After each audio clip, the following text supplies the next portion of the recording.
अध्याय 1141 कब्र पर जाएं।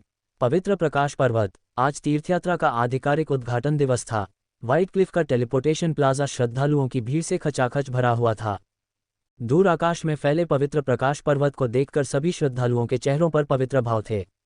कुछ ने तो एक कदम चलकर ही आराधना भी की। लाइट नाइट्स गलियारे और चौक के दोनों ओर व्यवस्थित रूप से खड़े थे। व्हाइट क्लिफ में प्रवेश करने के लिए एक विशेष भक्ति बैज की आवश्यकता होती थी। आमतौर पर केवल अनुशंसित या एक निश्चित राशि दान करने वाले विश्वासी ही यह बैज प्राप्त कर सकते थे। भक्ति चिन्ह का कार्य जादुई द्वार से टेलीपोर्ट करने जितना आसान नहीं था। इसका एक और महत्वपूर्ण कार्य प्रकाश देवता के प्रति भक्ति की मात्रा को दर्शाना था। बिना आस्था वाले चिन्हों का पता विशेष डिटेक्शन उपकरणों द्वारा लगाया जा सकता था, जिससे पवित्र प्रकाश पर्वत में घुसपैठ करने वाले जासूस, यहाँ तक कि महाशक्तिशाली शत्रु भी बच नहीं पाते थे। विश्वासियों की भीड़ में लाइट नाइट ने जल्द ही दो विशेष प्राणियों की खोज की, एक पुरुष और एक महिला। इन दोनों लोगों के रूप रंग या सांसों में कुछ खास नहीं था। वे बस दो साधारण लोग थे। गौर से देखने पर उनकी शक्लें थोड़ी धुंधली सी लगती थीं। वे हमेशा लोगों पर एक स्पष्ट छाप छोड़ते थे। लाइट नाइट्स को अजीब इसलिए लगा क्योंकि इन दोनों लोगों के हाव भाव या चाल ढाल बिल्कुल भी पवित्र नहीं थे, बल्कि वे ऐसे उदासीन लग रहे थे मानो पवित्र चर्च का ये पवित्र स्थान बस दलालों और प्यादों का एक साधारण अड्डा हो। और उन्होंने अपनी उदासीनता जरा भी नहीं छिपाई। जादुई पहचान वाली वस्तु से पता चला कि उन दोनों लोगों के पास कोई भक्ति चिन्ह नहीं था। किसी को नहीं पता था कि वे जादुई टेलीपोर्टेशन पोर्टल से कैसे गुजरे। वे इसी तरह आगे बढ़ते रहे और प्रार्थनाओं व अन्य कारणों से विश्वासी बहुत पीछे छूट गए। वे दोनों विशेष रूप से आकर्षक थे, लेकिन वे बिना ज्यादा परवाह किए आगे बढ़ते रहे। हालांकि उन्होंने देखा कि उनके पीछे पहले से ही बड़ी संख्या में प्रकाश शूरवीर जुट रहे थे, फिर भी वे वैसे ही रहे। प्रकाश शूरवीरों ने कई जासूसों को पवित्र प्रकाश पर्वत में घुसपैठ करते देखा था, लेकिन ये पहली बार था जब कोई इस तरह से घुसा था। ये प्रकाश नाइट के लिए अवमानना है और पूरे पवित्र प्रकाश पर्वत के लिए अवमानना है। पीछे खड़े विश्वासियों से दूरी बनाने के बाद लाइट नाइट लीडर रीस ने एक आदेश दिया और लाइट नाइट्स जो पहले से ही घात लगाए बैठे थे तुरंत कार्रवाई में जुट गए और उन दोनों को घेर लिया। लेकिन एक अजीब बात हुई। जब लाइट नाइट्स उन्हें घेरने के लिए दौड़े तो उन्होंने पाया कि घेरे में कोई नहीं था। वे दोनों अभी भी उनके आगे ऐसे चल रहे थे मानो वे सिर्फ दो प्रेत हों। ऐसी मुठभेड़ों के बाद रीस को आखिरकार लगा कि कुछ गड़बड़ है। अब तक दूसरे पक्ष ने पीछे मुड़कर भी नहीं देखा। इन दोनों की ताकत शायद हमारी बराबरी के स्तर से कहीं ज्यादा है। कोई आश्चर्य नहीं कि उनका ऐसा रवैया है। हालांकि ये पवित्र प्रकाश पर्वत है। कोई भी पंथवादी इतनी खुलेआम ईश निंदा नहीं कर सकता। रीस ने बिना किसी हिचकिचाहट के एक आपातकालीन संकेत भेजा। दूर खड़े संतरी के लाइट नाइट्स भी सतर्क हो गए। स्थिति की सूचना तुरंत स्वर्गीय थंडर हॉल तक पहुंचा दी गई। स्वर्गीय वज्रगृह के वर्तमान स्वामी बिजली तलवारबाज जमींदार थे, जो सभी गौरवशाली शूरवीरों के सेनापति भी थे। आपातकालीन संकेत मिलने के बाद उन्होंने तुरंत पोप वेंटिस को सूचना देने के लिए किसी को भेजा, जबकि वे स्वयं दिव्य मंदिर के शूरवीरों को उस स्थान पर ले गए जहां शत्रु उपस्थित थे। जब जमींदार आया तो दो लोगों में से वह आदमी अचानक रुक गया। क्यों? महिला ने पूछा और रुक गई। कुछ नहीं, आदमी ने सामने खड़े जमींदार की तरफ देखा। एक जान पहचान वाले से मिला था। यहाँ आपके परिचित तो काफी होंगे ना? महिला हल्के से मुस्कुराए। तुमसे थोड़ा ज्यादा। वह आदमी भी मुस्कुराया। तुम दोनों कृपया रुक जाओ। जमींदार को उन दोनों की सांसों में कोई खास हलचल महसूस नहीं हुई, लेकिन जैसे जैसे वह ज्यादा सतर्क होता गया वह और भी सतर्क होता गया। क्या मैं जान सकता हूं कि तुम दोनों सफेद चट्टान पर क्यों आए हो? पहाड़ की पूजा करो, इसका मतलब है कब्र पर जाकर मृतक को श्रद्धांजलि देना। आदमी ने कुछ देर सोचा। ये शब्द शायद थोड़ा अलोकप्रिय हो। आप इसे एक परेशानी वाली यात्रा समझ सकते हैं। मैं कहना चाहूंगा तुम दोनों का साहस प्रशंसनीय है। मैंने पहली बार किसी अतिथि को पवित्र प्रकाश पर्वत में सीधे तौर पर उकसावे के साथ घुसने का साहस करते देखा है। जमींदार ने शांति से कहा, लेकिन ये कारनामा भी यहीं समाप्त होता है। पवित्र प्रकाश पर्वत प्रकाश देवता का सर्वोच्च प्रिय स्थान है और उसका उल्लंघन नहीं किया जा सकता। अगर तुम अभी अपना प्रतिरोध छोड़ दो तो कोई रास्ता निकल सकता है। जैसा कि शानदार तलवारबाज के प्रशिक्षु से उम्मीद की जाती है, आप एक जनरल की तरह बोलते और व्यवहार करते हैं। वह आदमी मुस्कुराया। जमींदार साहब, हम असल में पुराने दोस्त हैं। क्या आप मुझे सचमुच नहीं जानते? पुराना दोस्त? अभी रिश्ता खोलने का वक्त नहीं है। मैं तो। जमींदार की बात अचानक रुक गई क्योंकि उसने देखा कि उस आदमी का साधारण चेहरा बदल गया था। शुरू में अस्पष्ट चेहरे की आकृतियां धीरे धीरे स्पष्ट हो गईं और एक जाना पहचाना चेहरा बन गईं। सुनहरे बालों वाला एक सुंदर युवक। ये चेहरा, यह आवाज, सर जमींदार पर क्या प्रभाव पड़ेगा? तुम हो। जमींदार के चेहरे के भाव एकदम बदल गए। वह इस चेहरे को कभी नहीं भूल पाएगा। आर्थर रोलांड, ड्रैगन ब्राइट साम्राज्य का तीसरा राजकुमार। नहीं, वह असली आर्थर नहीं होना चाहिए, बल्कि एक रहस्यमयी महाशक्ति होना चाहिए जो तीनों महादूतों को टक्कर दे। ये वही व्यक्ति था जिसने पूरी मानव दुनिया के साथ खिलवाड़ किया था। सबसे पहले उसने ड्रैगन ब्राइट साम्राज्य का तीसरा राजकुमार होने का ढोंग रचा और चालाकी और तरीकों से कार्डिनल ग्रेलिन का भरोसा तोड़ा। उसने 3 महादूतों में से एक सर राफेल को भी अविश्वसनीय रूप से धोखा दिया और अगले पोप के लिए पवित्र बालक उम्मीदवार चुना गया। पवित्र बालक के संतत्व ग्रहण समारोह में इस व्यक्ति ने सभी अतिथियों के सामने संतत्व ग्रहण समारोह के आत्मा संचय जादू के घेरे को तोड़कर कैद एक रहस्यमयी लड़की को छुड़ाया। तथाकथित सबसे शक्तिशाली अर्धदेव 8 पंखों वाला देवदूत कैमिल उसके सामने एक शिशु की तरह नाजुक था। बाद में आए छद्मदेव महादूत सर राफेल की चरम अवस्था भी इस व्यक्ति को नीचे नहीं गिरा सकी और उसे शांति से लड़की को ले जाने दिया। चर्च ने इस घटना पर सबसे कड़ा प्रतिबंध लगा दिया, यहाँ तक कि हॉल में मौजूद शासकों और राजाओं को भी जरा भी कुछ बताने की इजाज़त नहीं थी। उन्होंने सिर्फ इतना कहा कि पवित्र बालक को ब्लैक डेथ अनुयायी ने जहर दे दिया था और संत घोषणा समारोह में उसकी अचानक मृत्यु हो गई। लेकिन जिन लोगों ने उस दिन ग्रेट हॉल में युद्ध देखा था वे उस रोमांचक दृश्य को कभी नहीं भूल पाएंगे। मैंने कभी नहीं सोचा था कि यह सर्वाधिक वांछित व्यक्ति आज पवित्र प्रकाश पर्वत पर प्रकट होगा। जमींदार ने हाथ उठाकर दिव्य मंदिर के शूरवीरों की गति रोक दी। चूंकि वह वही व्यक्ति है तो यहाँ के सभी लोग मिलकर भी उसके विरोधी नहीं हो सकते। अंधाधुंध हमला करने से सिर्फ और ज्यादा मौतें होंगी। साहब, आप आज ऐसे ही पवित्र ज्योति पर्वत पर आए। जमींदार की बात पूरी भी नहीं हुई थी कि दूर से एक आवाज आए, स्वर्गीय थंडर हॉल के स्वामी, इन 2 घुसपैठियों को जल्द ही मार गिराओ। यह एक अदम्य महिमा वाली महिला की आवाज थी। परम पावन पवित्र महिला। जमींदार ने भौहें चढ़ाईं। पिछले संत घोषणा समारोह ने पवित्र चर्च को बहुत बदनाम किया। अंततः चर्च के सर्वोच्च नेता पोप वेंटिस बलि का बकरा बन गए और पवित्र महिला यूडोरा, जो फिर से पवित्र आशीर्वाद शिखर सम्मेलन की नियंत्रक बन गईं, को राफेल का समर्थन प्राप्त हुआ, जिसने शीघ्र ही वेंटिस की सत्ता पर कब्जा कर लिया। न्यायाधिकरण और स्वर्गीय वज्रगृह को छोड़कर शेष सभी शक्तियां मूलतः यूडोरा के नियंत्रण में थीं। यहाँ तक कि स्टार हॉल के पुस्मीर को भी उनसे टकराव से बचना पड़ा। यूडोरा प्रभावी रूप से पवित्र प्रकाश पर्वत के सर्वोच्च शासक के बराबर थीं। ये केवल समय की बात थी कि वह अगली पोप बनेंगी। आम लोगों पर नजर रखने वाले 3 महादूतों के लिए तीनों मंदिरों में से कौन सा मुख्य गुट है, इससे कोई फर्क नहीं पड़ता था। अब तक तीनों महादूत जाग चुके थे।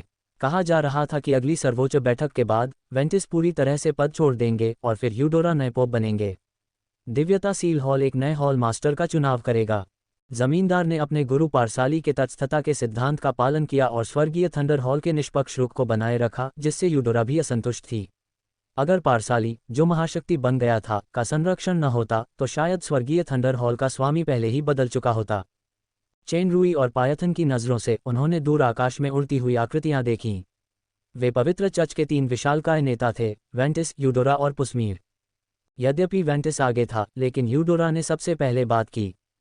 पवित्र शिशु समारोह की पिछली घटना के बाद से पवित्र प्रकाश पर्वत का वरिष्ठ प्रबंधन अत्यधिक तनाव की स्थिति में था। अब सर्वोच्च आपातकालीन संकेत और स्वर्गीय वज्रगृह की रिपोर्ट मिलने के बाद तीनों दिग्गज नेताओं ने लापरवाही न बरती और स्वयं उपस्थित हुए। कुछ ही देर में तीनों दिग्गज नेता आकाश में पहुंच गए। यूडोरा फिर से बोलने ही वाली थी कि अचानक उसे वह चेहरा साफ दिखाई दिया। उसका दिल कांप उठा जब उसने महसूस किया कि 2 तीखी तलवार जैसी आंखें उसके चेहरे पर घूर रही हैं। अचानक उसकी आत्मा में एक जोरदार कंपन हुआ। उसे लगा जैसे किसी भयानक शक्ति ने उसे पल भर में चीर डाला हो। यूडोरा चीखी और हवा से सीधे नीचे गिर पड़ी, इतनी बुरी तरह से जमीन पर गिरी कि वह कुछ देर तक उठ नहीं सकी। चेन रुई ने धीरे से अपनी नज़रें हटाते हुए कहा, यदि संभव हो तो उसे जीवित छोड़ दो।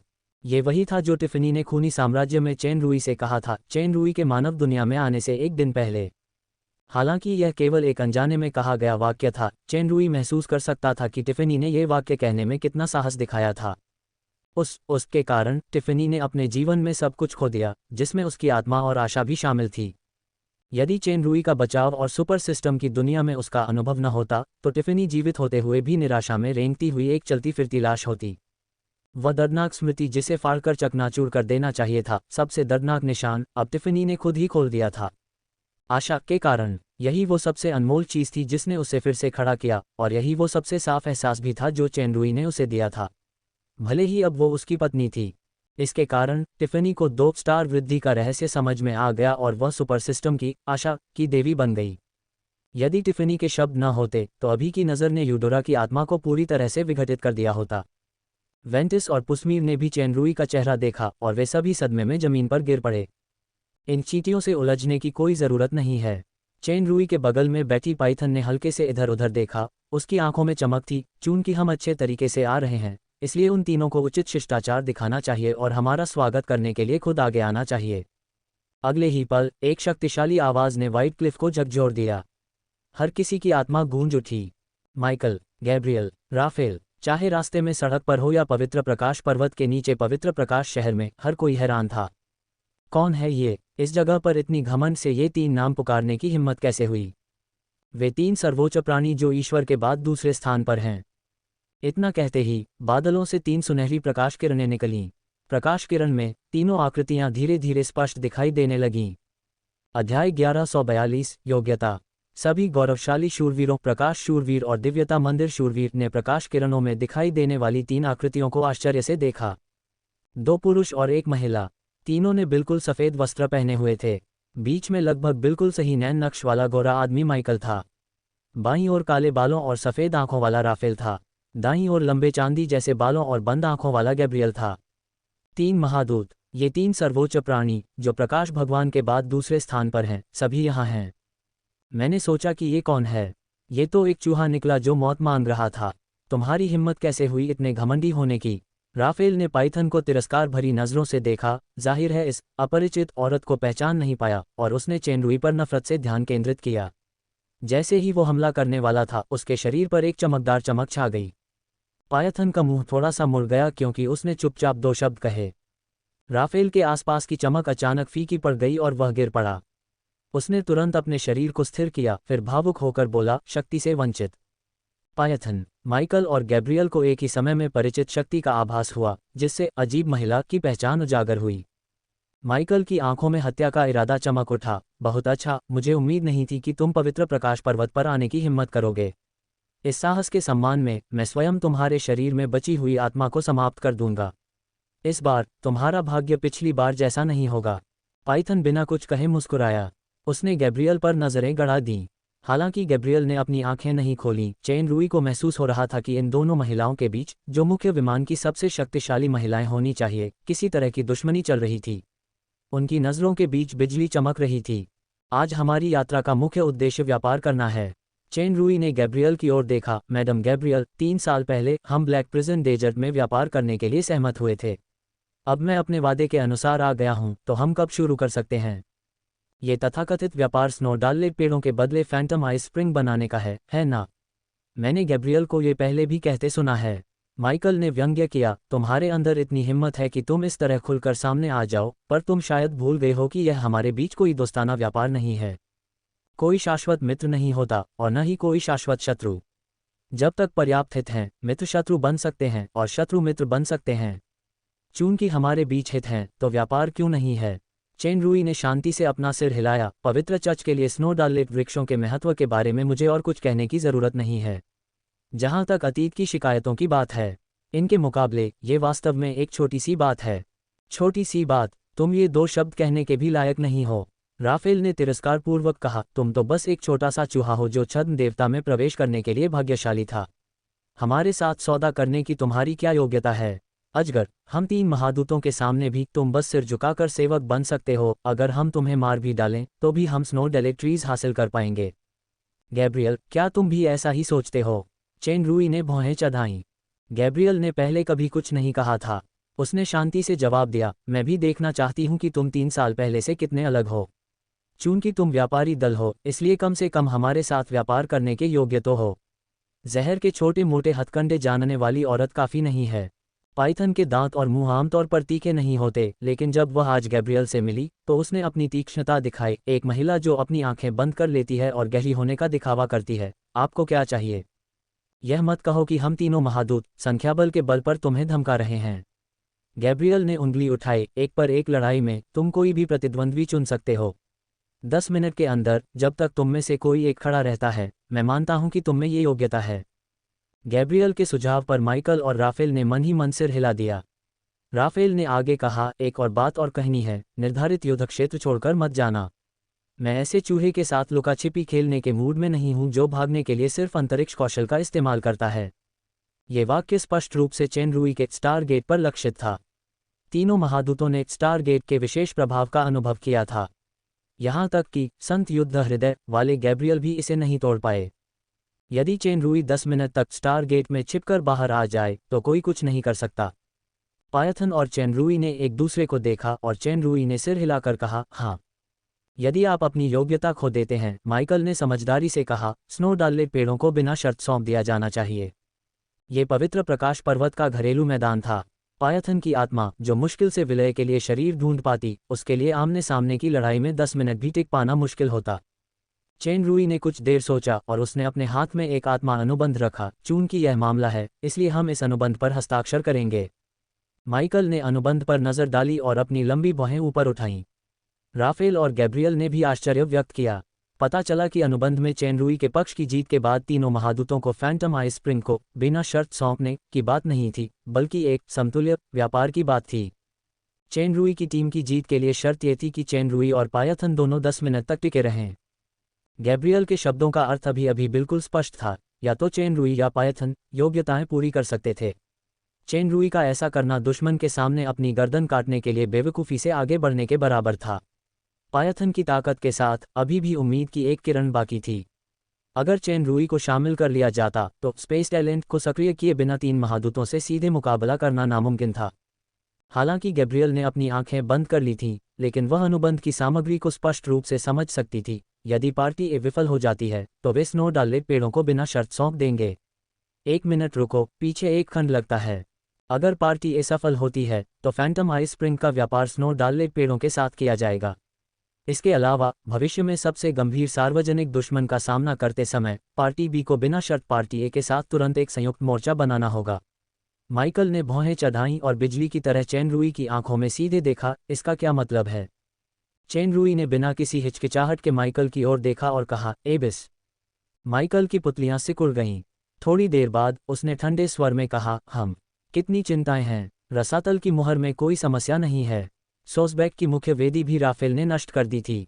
मिकाइल ने एक शब्द भी नहीं कहा। जब वह दूर का दिन नज़दीक आया तो उसे प्रधान स्वर्गदूत को देवता बन जाना चाहिए था, इसलिए डरने की कोई ज़रूरत नहीं थी। उस मुख्य वेदी तक मैं राफेल को ले गया। उसके बाद मैंने क्विलियाना की मुख्य वेदी को नष्ट कर दिया, जो मियास साम्राज्य के शाही मकबरे का एक बड़ा विस्फोट था।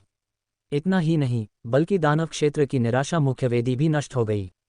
इस लिहाज से कम हमारा एक साझा दुश्मन तो है। तीनों महादूत भावुक हो गए। तीनों समझ गए कि चेन रुई यूं ही शेखी नहीं बघार रहा था।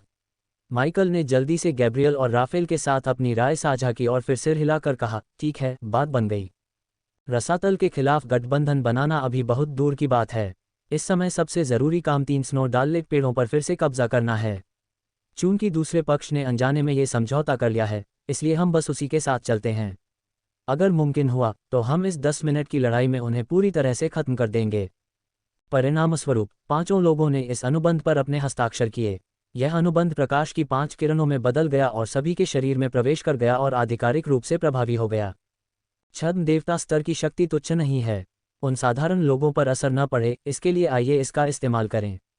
गैब्रियल ने अपने हाथों में एक मॉडल जैसा अखाड़ा दिखाया। प्राचीन अखाड़ा, जो जादू की वस्तु है, नियंत्रक की शक्ति को बढ़ा सकता है और जादू को मजबूत कर सकता है। हम यहाँ युद्ध का परिणाम तय कर सकते हैं। इतना कहते ही चेन रुई को लगा कि आसपास का दृश्य एक बड़े विचित्र अखाड़े में बदल गया है। लाइट नाइट्स और चर्च के 3 विशालकाय नेता गायब हो गए हैं और दोनों तरफ से सिर्फ 5 लोग ही बचे हैं। तुम दोनों अपना प्रतिद्वंद्वी चुनो। चूंकि हमारे पक्ष में एक और व्यक्ति है, इसलिए बचा हुआ एक व्यक्ति जादू बनाए रखने के लिए प्राचीन अखाड़े में शक्ति प्रवाहित करेगा। तो मैं पहले चुनूंगा। पायथन की नज़र गैब्रियल से हटकर किसी दूसरे व्यक्ति पर पड़ी। ये 3 महादूतों में सबसे अधिक मान्यता प्राप्त शक्ति थी माइकल। माइकल ने पवित्र प्रकाश पर्वत पर पायथन को बुरी तरह घायल कर दिया था। अगर चेन रुई द्वारा टॉवर ऑफ ग्लोरी को सक्रिय करने से अंतरिक्ष में आए बदलाव न होते तो पायथन को भागने का भी मौका नहीं मिलता। क्या अप्रत्याशित फैसला था। माइकल की आंखों में आश्चर्य की एक झलक उभरी। क्या तुम्हें यकीन है? क्या तुम भूल गए हो कि उस समय पवित्र क्रॉस तलवार के नीचे कौन अपनी जान बचाने के लिए भागा था? अगर यह संयोग न होता तो तुम पहले ही खत्म हो चुके होते। क्या तुमने एक पुरानी कहावत नहीं सुनी, जहां गिरते हो वहीं से उठते हो? पायथन की उदासीन आंखों में एक चमक सी कौंधी, मानो लड़ने का ज्वलंत इरादा धधक रहा हो।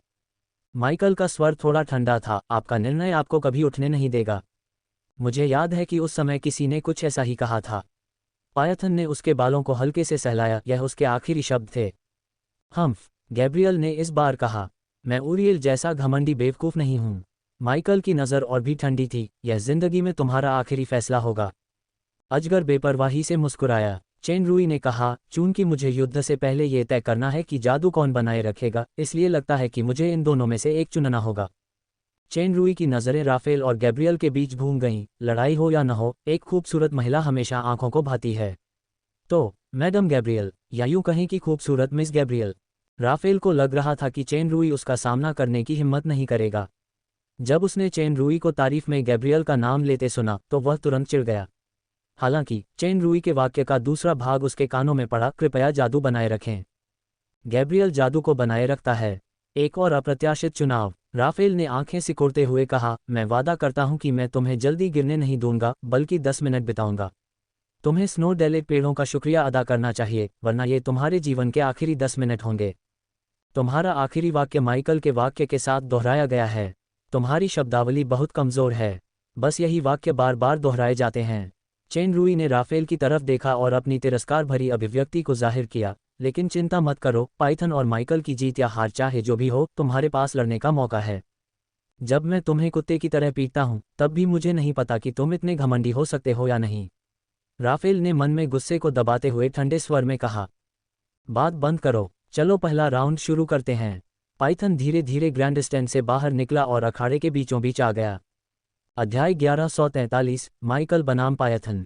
बेवकूफ़ औरत, अपनी मौत को दावत दे रही हो। माइकल तुरंत पायथन के सामने प्रकट हुआ। साहस की कद्र होती है, लेकिन बदकिस्मती से तुम्हारे पास स्नो डेलेट्रीज का ताबीज़ नहीं है। मैं तुम्हें फिर से कोई मौका नहीं दूंगा। मैं तुम्हें पल भर में ख़त्म कर दूंगा। माइकल के पीछे 6 जोड़ी सुनहरे पंख दिखाई दिए। एक धीमी चीख के साथ उसके पूरे शरीर की सांसें अचानक बेहद भयानक स्तर पर पहुंच गईं। अजगर के बाल और कपड़े जोर जोर से फड़फड़ा रहे थे। तेज दबाव में उसका शरीर धीरे धीरे पीछे की ओर धकेला जा रहा था। अकेले फूटे इस आवेग ने पाइथन को, जिसमें छद्म देवता की चरम अवस्था की शक्ति भी थी, अस्थिर कर दिया। इसने उसे पूरी तरह दबा दिया। ऐसा लग रहा था कि इस युद्ध का परिणाम काफी हद तक पूर्वानुमानित था। पाइथन जैसे किरदार का सामना करते हुए माइकल सचमुच गंभीर हो गया। राफेल ने सिर हिलाया, लगता है मुझे 3 मिनट से पहले ही लड़ना पड़ेगा। यह अफसोस की बात है। चेन रूई ने एक जगह ढूंढी जहां वह आराम से बैठ सके, और उसने फलों की शराब की हॉट कवर छोटी बोतल से एक घूंट लिया। चाहे यह आपकी इच्छा हो या माइकल की इच्छा, ये व्यर्थ होगी। राफेल ने तिरस्कार भरा भाव दिखाया। वह जवाब देने ही वाला था कि उसकी पुतलियां अचानक सिकुड़ गईं। पाइथन के बाल, जो माइकल की सांसों की वजह से पीछे की ओर उड़ रहे थे, अचानक दिशा बदलकर आगे की ओर लहराने लगे। माइकल, जो इस बात से आश्वस्त था कि वह आसानी से जीत सकता है, के चेहरे के भाव बदल गए। उसने महसूस किया कि एक शक्तिशाली बल उसकी ओर आ रहा है और उसने अपनी सांस रोक ली। दोनों बल वास्तव में बराबर थे। दूसरी तरफ अजगर का शरीर पीछे की ओर हिलना बंद कर चुका था और उसके पीछे काले पंखों का एक जोड़ा दिखाई दे रहा था। उसकी गहरी लाल पुतलियों से एक तेज रोशनी निकल रही थी। ऐसा लगता है कि लड़ाई इतनी जल्दी खत्म नहीं होगी। गैब्रियल का चेहरा बंद आंखों के साथ गंभीर लग रहा था। प्राचीन क्षेत्र में ऊर्जा के 2 विशाल समूह एक दूसरे का प्रतिरोध कर रहे थे। ऊर्जा के असंतुलन से उत्पन्न भयानक बिजली लगातार चारों ओर कौंध रही थी। यदि यह इस क्षेत्र में नहीं होता, जो छद्म देवता के चरम स्तर द्वारा बनाए रखा गया था और मंत्रमुग्धता से भरा था, लेकिन एक साधारण भौगोलिक वातावरण में, ये निश्चित रूप से एक क्षेत्रीय भूकंप से कम भयानक पतन का कारण नहीं होगा। विशाल अखाड़े में केवल 3 दर्शक ही इस भीषण टक्कर को देख रहे थे। गैब्रियल और राफेल के आश्चर्य की तुलना में चेन रूई आश्वस्त लग रहा था और अपने हाथ में फल शराब की एक छोटी बोतल के साथ इत्मीनान से अखाड़े पर झुका हुआ था। 2 शक्तिशाली श्वास जो कुछ समय से गतिरोध में थे, माइकल और पायथन के साथ अचानक गायब हो गए। आसमान में एक चमकदार सुनहरी रोशनी थी। दूसरी तरफ काली धुंध के अनगिनत बादल छाए हुए थे और बीच में एक हल्की सी लाल रोशनी चमक रही थी। शक्ति के 2 समूह फिर टकराए।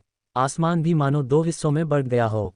ये पहले की तरह साधारण शक्ति सांस नहीं थी, बल्कि शक्तियों का टकराव था।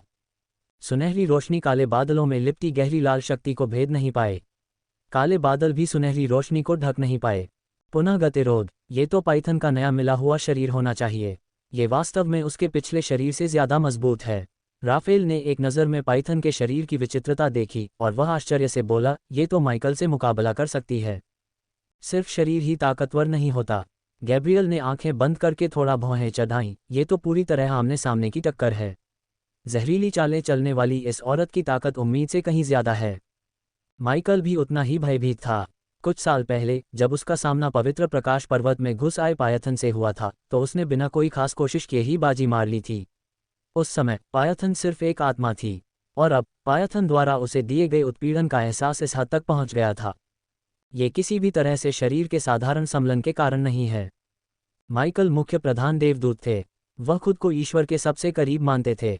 इसके अलावा ये पवित्र प्रकाश पर्वत के घर पर था जहां वह इस प्राचीन ग्लैडिएटोरियल अखाड़े में भी प्रकाश तत्व की शक्ति का अधिकतम उपयोग कर सकते थे। यदि वह 10 मिनट में पायथन को नहीं हरा सका, भले ही केवल राफेल और गैब्रियल तथा चीटी ने इसे देखा हो, तो यह अपमानजनक होगा। माइकल ने गहरी सांस ली और उसके हाथ में एक तलवार थी। लाल धार और क्विलोन क्रॉस के आकार के थे। यह एक कलाकृति थी, पवित्र क्रॉस तलवार। तलवार सूरज की तरह नाच रही थी और धुंध में पाइथन की ओर वार कर रही थी। सूर्य, मृत्यु, चेनरुई को भी यही एहसास था। अखाड़े के बाहर होते हुए भी वह उस तलवार की भयानक शक्ति को महसूस कर सकता था। उसे यह एहसास तब हुआ था जब उसने पहली बार माइकल को पवित्र प्रकाश पर्वत की चोटी पर पवित्र क्रॉस तलवार चलाते देखा था। लेकिन अब चेनरुई पहले जैसा नहीं रहा।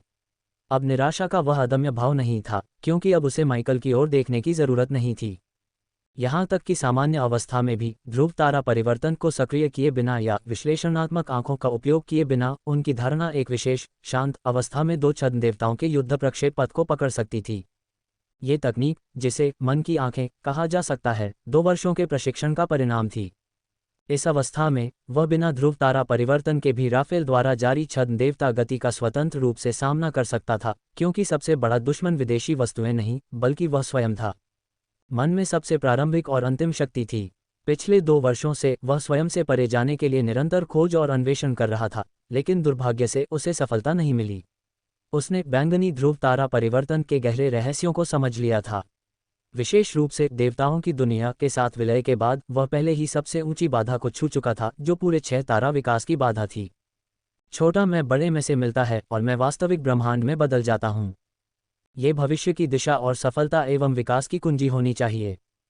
चेनरुई की वर्तमान बैंगनी ध्रुव तारा परिवर्तन शक्ति और भी प्रबल हो गई थी, जो छद्म देवता के चरम चरण के अस्तित्व से मुकाबला करने के लिए पर्याप्त थी। अगर एक दिन वह 6 तारा विकास को तोड़ भी पाता तो उसे खुद भी नहीं पता था कि वह किस स्तर तक पहुंच पाएगा। मुझे नहीं पता कि ये दिन सचमुच आएगा भी या नहीं।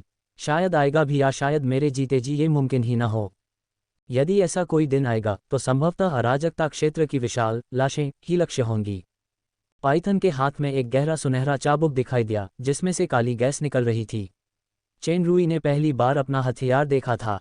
पवित्र क्रॉस तलवार के दबाव की तुलना में इस चाबुक में अस्तित्व का लगभग कोई बोध नहीं था। शायद यही सबसे शक्तिशाली बिंदु था। छाया, अपने नाम के अनुरूप ही छाया भूतों की तरह चुपचाप हाथ हिला रही थी। चेनरुई अपने मन में साफ देख सकता था कि पवित्र क्रॉस तलवार मौत की अनगिनत रोशनियों में बदल गई और जबरदस्त ताकत से पायथन की ओर लुढ़क गई, लेकिन पायथन मानो पतंग उड़ा रहा था, हमेशा माइकल से दूरी बनाए रखता था। माइकल के लिए इस युद्ध शैली से निपटना बहुत मुश्किल था। उसके पास अपनी शक्ति का प्रयोग करने के लिए कोई जगह नहीं थी। पवित्र क्रॉस तलवार के कई भयंकर मारक प्रहार बेकार थे। समय पल पल बीतता गया, फिर भी लड़ाई अभी भी गतिरोध में थी। माइकल स्वाभाविक रूप से पाइथन के साथ ऐसी रस्साकशी में शामिल होने से हिचकिचा रहा था। मौका देखकर उसके 12 सुनहरे पंख फैल गए और आसपास का स्थान तुरंत दर्पण की तरह जम गया। पाइथन ने चाहे कोई भी गुप्त चाल चली हो, वह ऐसे वापस लौट आती मानो वह गोल गोल घूम रही हो। माइकल ने अचानक दूरी कम कर दी। माइकल की अंतरिक्ष शक्ति, पवित्र क्रॉस तलवार चमक उठी। पाइथन अब इस दूरी पर बच नहीं सकता था। मौत के सूरज की पूरी ताकत का सामना करते हुए वह अचानक मुस्कुरा दी। यादें चाहे कितनी भी गहरी क्यों न हो, एक समय ऐसा आएगा जब उन्हें भुला दिया जाएगा। चाहे वे कितनी भी गहरी क्यों न हो, वे हमेशा के लिए किसी के भी पास नहीं रहेंगी। मृत्यु की लाल चमक तुरंत मंद पड़ गई और उसके चारों ओर का ठोस दर्पण शीघ्र ही छिली हुई त्वचा की तरह मुरझा गया और अब काम नहीं कर सका। पाइथन डिप्रिवेशन की शक्ति पवित्र प्रकाश पर्वत की चोटी पर होने के समय की तुलना में कहीं अधिक शक्तिशाली थी। न केवल माइकल की शक्ति से घिरा स्थान बहुत कमजोर हो गया था, बल्कि पवित्र क्रॉस तलवार की शक्ति भी कमजोर हो गई थी। ठीक उसी क्षण जब पवित्र क्रॉस तलवार की चमक मंद हुई, पायथन के हाथ का लंबा चाबुक गायब हो गया और उसकी जगह काले छोटे खंजरों का एक जोड़ा आ गया। पलक झपकते ही ये छोटे खंजर अनगिनत धुंधले भ्रमों में बदल गए और माइकल को बहुत तेज गति से घेर लिया। दूर से देखने पर काले बादलों में गहरे लाल प्रकाश ने जल्दी ही सुनहरे प्रकाश को क्षीण कर दिया और सुनहरा प्रकाश धीरे धीरे फीका पड़ने लगा। माइकल को उस भयानक हमले का आभास हो गया जो चालाक और निर्दयी था। तलवारबाजी में निपुण होने के बावजूद वह पूरी तरह दबा हुआ था। पाइथन में इतनी शक्तिशाली हाथापाई की क्षमता कब से आ गई? कुछ साल पहले तक तो पवित्र प्रकाश पर्वत की चोटी पर भी वह ऐसी नहीं थी। पता चला कि यह कपटी और चालाक महिला मुझे नज़दीकी लड़ाई के लिए लुभा रही थी। जरा सी लापरवाही से माइकल के गाल पर खून का काला धब्बा लग गया था और उसे अचानक सुन्नपन महसूस हुआ। ये खंजर तो जहरीला है। लानत है, मैं सचमुच घायल हूँ, इस हारे हुए आदमी के खंजरों से घायल। माइकल बेहद गुस्से में था। पाइथन के आसपास का स्थान फिर से जम गया और उसका आक्रमण अचानक धीमा पड़ गया। इसके तुरंत बाद माइकल चिल्लाया, ईश्वर की कृपा समुद्र के समान। छद्म देवता की चरम अवस्था में भी एक पल में लगातार पराक्रम को सक्रिय करना काफी मुश्किल था, खासकर जब पराक्रम को किसी अलग गुण से बदला जा रहा हो। फिर भी माइकल इसे आसानी से करने में कामयाब रहा। मूल रूप से मंद सुनहरा प्रकाश तुरंत चमक उठा, माइकल के चेहरे पर काला खून तुरंत खत्म हो गया और उसका घाव पूरी तरह से ठीक हो गया। ईश्वर की कृपा समुद्र की तरफ प्रकाश का अंतहीन समुद्र पायथन की ओर बह गया। पाइथन ने अभी अभी अंतरिक्ष की शक्ति का जमावड़ा दूर किया था। इससे पहले कि वह कुछ प्रतिक्रिया दे पाती, काले बादलों में लिपटी गहरी लाल रोशनी पूरी तरह से प्रकाश के सागर में समा गई। जिस क्षण प्रकाश ने अजगर को पूरी तरह से अपने आगोश में ले लिया, उस क्षण एक धीमी स्त्री स्वर पूरे प्राचीन अखाड़े में गूंज उठा। प्रकाश का सागर भी उस स्वर को अलग न कर सका जिसमें एक विचित्र शक्ति समाहित थी। असली क्रूरता और जहर मानव स्वभाव है, यह मानव हृदय है। समुद्र सा प्रकाश अचानक थम गया और उसका सिरा तेजी से काला होने लगा। पलक झपकते ही प्रकाश का सारा सागर गहरे काले रंग की परत से रंग गया। काला काला समुद्र तेजी से धुएं में बदल गया और अखाड़े के बीचों बीच असीम काले बादल छा गए। पूरा अखाड़ा थोड़ा कांप रहा था और जमीन पर दरारें पड़ने लगी थीं। जब गैब्रियल को प्राचीन क्षेत्र में भारी उत्पीड़न का एहसास हुआ तो उसने अपनी शक्ति बढ़ा दी और उन दरारों को पुनः भर दिया गया। ईश्वर का जेल जैसा निवारण, माइकल जोर से चिल्लाया और काले बादलों के समुद्र में प्रकाश की किरणें प्रकट हुईं जिन्होंने तेजी से जहरीली शक्ति को वाष्पित कर दिया। वे अभी भी गतिरोध में थे। ग्रैंड स्टैंड पर राफेल मन ही मन चौंक गया। हाथापाई की क्षमता के अलावा अभी अभी पाइथन ने भी एक महत्वपूर्ण समय पर वंचना शक्ति से जहर शक्ति पर स्विच किया और तुरंत बढ़त हासिल कर ली और प्रतिद्वंद्वी को दबा दिया। अगर माइकल के पास बेहतर ताकत और प्रतिक्रिया न होती तो वह दबा दिया जाता। यदि अब मुझे पायथन का सामना करना पड़ेगा तो मुझे डर है कि मैं भी नुकसान में रह जाऊंगा। ये पवित्र प्रकाश पर्वत है और यह प्रकाश तत्व के लिए सबसे सक्रिय दिन है। यह महिला इतनी शक्तिशाली कब बन गई? अध्याय 1144, शानदार प्रकाश क्षमा अंधकार का गीत। मैं अपनी लापरवाही स्वीकार करता हूँ। माइकल के चेहरे पर अब जरा भी तिरस्कार नहीं था, उसकी नज़रें बेहद तेज हो गईं। तुम्हारी वर्तमान शक्ति अद्भुत है। तुम पहले से ही मेरे बराबर खड़े होने के योग्य हो, जो मुझे असली शक्ति देने के लिए काफ़ी है। जब माइकल ने लापरवाही शब्द का जिक्र किया तो उसके शरीर से एक हल्की सुनहरी ज्वाला फूट पड़ी थी। जब उसने आखिरी वाक्य कहा तो वह ज्वाला उसके शरीर पर जम गई और एक हल्के सुनहरे कवच में बदल गई। यह कोई साधारण विश्वास का कवच नहीं था। जब कवच प्रकट हुआ तो आकाश में एक विशाल भ्रम प्रकट हुआ जो कुछ कुछ माइकल की छवि जैसा दिख रहा था। ध्यान से देखने पर पूरे भ्रम में तारों जैसे अनगिनत प्रकाश बिंदु दिखाई दे रहे थे। यह विशाल भ्रम किसी तरह पूरे व्हाइट क्लिफ में गूंज उठा और आकाश में सूरज सुनहरा हो गया। विश्वासियों ने इसे एक चमत्कार समझा और वे घुटनों के बल बैठकर प्रार्थना करने लगे। इस प्रार्थना से उत्पन्न आस्था ऊर्जा प्रेतों पर प्रत्यक्ष रूप से प्रतिबिंबित हुई। प्राचीन अखाड़े में अनगिनत प्रार्थना स्वर गूंज रहे थे। न केवल व्हाइट क्लिफ की प्रार्थनाएं बल्कि माइकल के मुख्य राज्य और उपराज्य की आस्था शक्ति भी। वे आपस में मिल गए, घुल मिल गए और एक दूसरे में घुल मिल गए। हर शब्दांश में एक भयानक शक्ति समाहित थी जो सब कुछ नष्ट कर सकती थी। जैसा कि मैंने कहा, मैं ईश्वर के सबसे करीब हूँ। माइकल की गर्व भरी हंसी पूरे प्राचीन क्षेत्र में गूंज उठी। इस सबसे कठोर प्रहार शानदार प्रकाश क्षमा के तहत मरना आपके लिए सम्मान की बात है। माइकल के विशाल प्रेत ने अभी तक हमला नहीं किया था, लेकिन राजसी गति ने अकेले ही पायथन को पूरी तरह से दबा दिया था। पूरा प्राचीन अखाड़ा हल्का सा कांपने लगा और बीच वाले हिस्से में एक गहरी दरार पड़ गई। अब वह अपने आप ठीक नहीं हो पा रहा था, जैसे अजगर ने उसे तोड़ दिया था। ग्रैंड स्टैंड पर बैठी गैब्रियल पहले ही 12 पंखों वाली परी का रूप धारण कर चुकी थी। उसका शरीर हल्की सी चमक रहा था। जाहिर है, यहाँ तक कि एक कलाकृति वस्तु जो उसकी अपनी शक्ति को काफ़ी हद तक बढ़ा सकती थी, माइकल की जबरदस्त शक्ति के तहत वह इसे खोने लगी। पाइथन मूर्खता से एक जगह खड़ी होकर माइकल के इस बड़े कदम की तैयारी का इंतजार नहीं कर रही थी। इस दौरान उसने लगातार वंचना शक्ति और विष शक्ति को सक्रिय किया, लेकिन उस विशाल मायावी शक्ति की शक्ति एक परम सत्ता के बराबर थी। जैसे ही इन शक्तियों का मायावी शक्ति से सामना हुआ, वे सभी नष्ट हो गईं। हमले बेकार जाने के बाद पायथन ने हमला करना बंद कर दिया।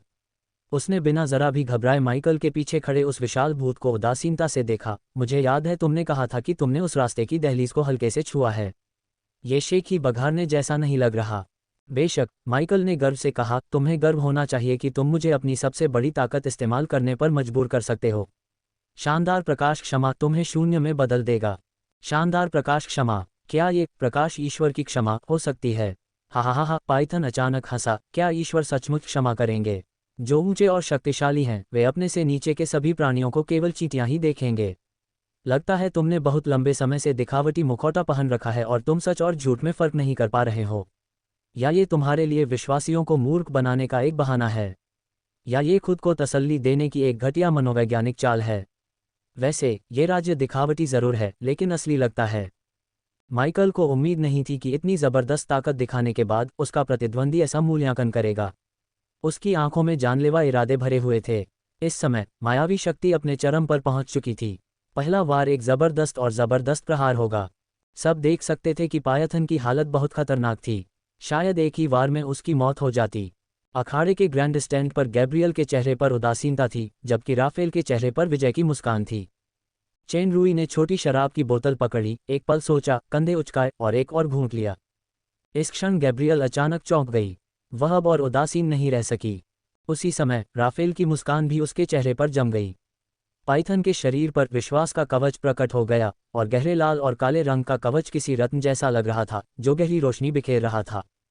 गैब्रियल और राफेल को पाइथन के कवच ने नहीं, बल्कि उसके पीछे तेजी से फैल रही चमक ने चौंकाया। अनगिनत तारे एक विशाल आकाशगंगा की तरह उसके चारों ओर फैले हुए हैं। अजगर आकाशगंगा में खड़ा था। उसके काले पंख एक चमकते हुए तारों की रोशनी में बदल गए थे, जो पूरी आकाशगंगा में फैल गए थे। आकाशगंगा के सबसे चमकते तारे मानो किसी अजीब शक्ति से जुड़े हुए थे और एक खास पैटर्न बना रहे थे। माइकल की पुतलियां अचानक सिकुड़ गईं और उसने पाइथन के चारों ओर की आकाशगंगा में निहित विशाल आस्था शक्ति और जीवन शक्ति को स्पष्ट रूप से महसूस किया। ये वास्तव में मेरे विशाल भ्रम से थोड़ा ही कमतर है, जहां मैंने पूरे पवित्र प्रकाश पर्वत की आस्था और इच्छा शक्ति का उपयोग किया था। नहीं, ज्यादा सटीक तौर पर कहें तो आस्था और जीवन की पवित्रता के मामले में तो यह मुझसे भी थोड़ा ऊपर है। कहने का तात्पर्य यह है कि प्रेत की मात्रा आकाशगंगा से अधिक है, लेकिन गुणवत्ता बहुत कम है। मात्रा को चरणबद्ध तरीके से संचित किया जा सकता है, लेकिन गुणवत्ता को केवल संचय से प्राप्त नहीं किया जा सकता। माइकल का दिल कांप रहा था। क्या ऐसा हो सकता है कि पायथन की परम की समझ मुझसे आगे निकल गई हो? हजारों सालों से पवित्र चर्च में आस्था और ईश्वर के सबसे करीबी व्यक्ति के मामले में मुझसे आगे निकल गई हो? ये कैसे हो सकता? माइकल के मन में खौफ के अलावा उसके खूनी इरादे और भी मजबूत थे। इस औरत का खतरा बहुत बड़ा है, शैतान से भी कहीं ज्यादा। उसे उस शक्ति पर पूरी तरह से कब्जा करने से पहले ही मार डालना होगा। हे पतित, परम क्षमा की ज्वलन ज्वाला में स्वयं को मुक्त करो। माइकल की पुतलियां सुनहरी रोशनी से भर गईं और विशाल भ्रम जलने लगा और लपटों के चारों ओर अनगिनत सुनहरे धब्बों में बदल गया। इससे प्रार्थनाओं की धुंधली परतें उभर आईं जो दिव्य लग रही थीं। ये धीरे धीरे पाइथन की ओर बढ़ रही थी। इसमें कोई काल्पनिक भयावह गति या गति नहीं थी, लेकिन यह अपरिहार्य था। ये दिन और रात के बदलाव जैसा था, सभी चीज़ों का बढ़ना। लोग चीज़ों में बदलाव देख सकते थे और समय और स्थान में बदलाव महसूस कर सकते थे, लेकिन वे इन बदलावों से बच नहीं सकते थे।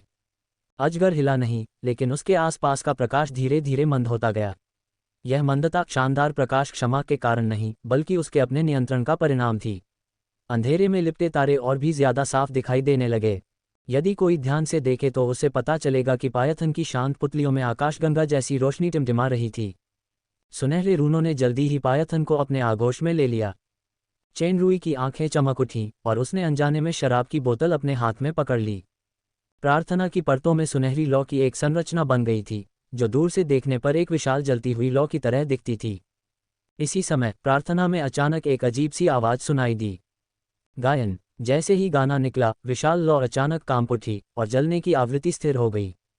चेन रुई ने आश्चर्य से शराब की बोतल नीचे रख दी। ये वास्तव में एक गायन ध्वनि थी। अजगर गा रहा है, ये पहली बार है। उसकी आवाज़ हेलेन की कोमल और ताज़ा आवाज़ से अलग थी। उसकी आवाज़ थोड़ी धीमी और थोड़ी कर्कश थी, लेकिन उसमें एक अवर्णनीय विशेष आकर्षण था। जैसे कोई अकेली आकृति अंधेरे में चल रही हो, अपनी आत्मा से अदृश्य उदासी गा रही हो। अंधेरे का गीत। हालांकि पायथन ने ऐसा नहीं कहा, लेकिन ये 3 शब्द अनायास ही सभी के दिमाग में आ गए। न जाने क्यों, इस गाने ने चेन रुई की भौहें थोड़ी टेढ़ी कर दीं। उसने शराब का एक और घूंट लिया और धीरे से बर्फीले ग्रैंड स्टैंड पर झुक गया। उसके मन में जो एहसास था, वह मृत सागर के किसी दृश्य से अस्पष्ट रूप से जुड़ गया। गायन और भी स्पष्ट होता गया, और लपटों का कंपन और भी तीव्र होता गया। माइकल को लगा कि गौरवशाली प्रकाश क्षमा लगातार एक अजीब शक्ति द्वारा विघटित और नष्ट हो रहा है।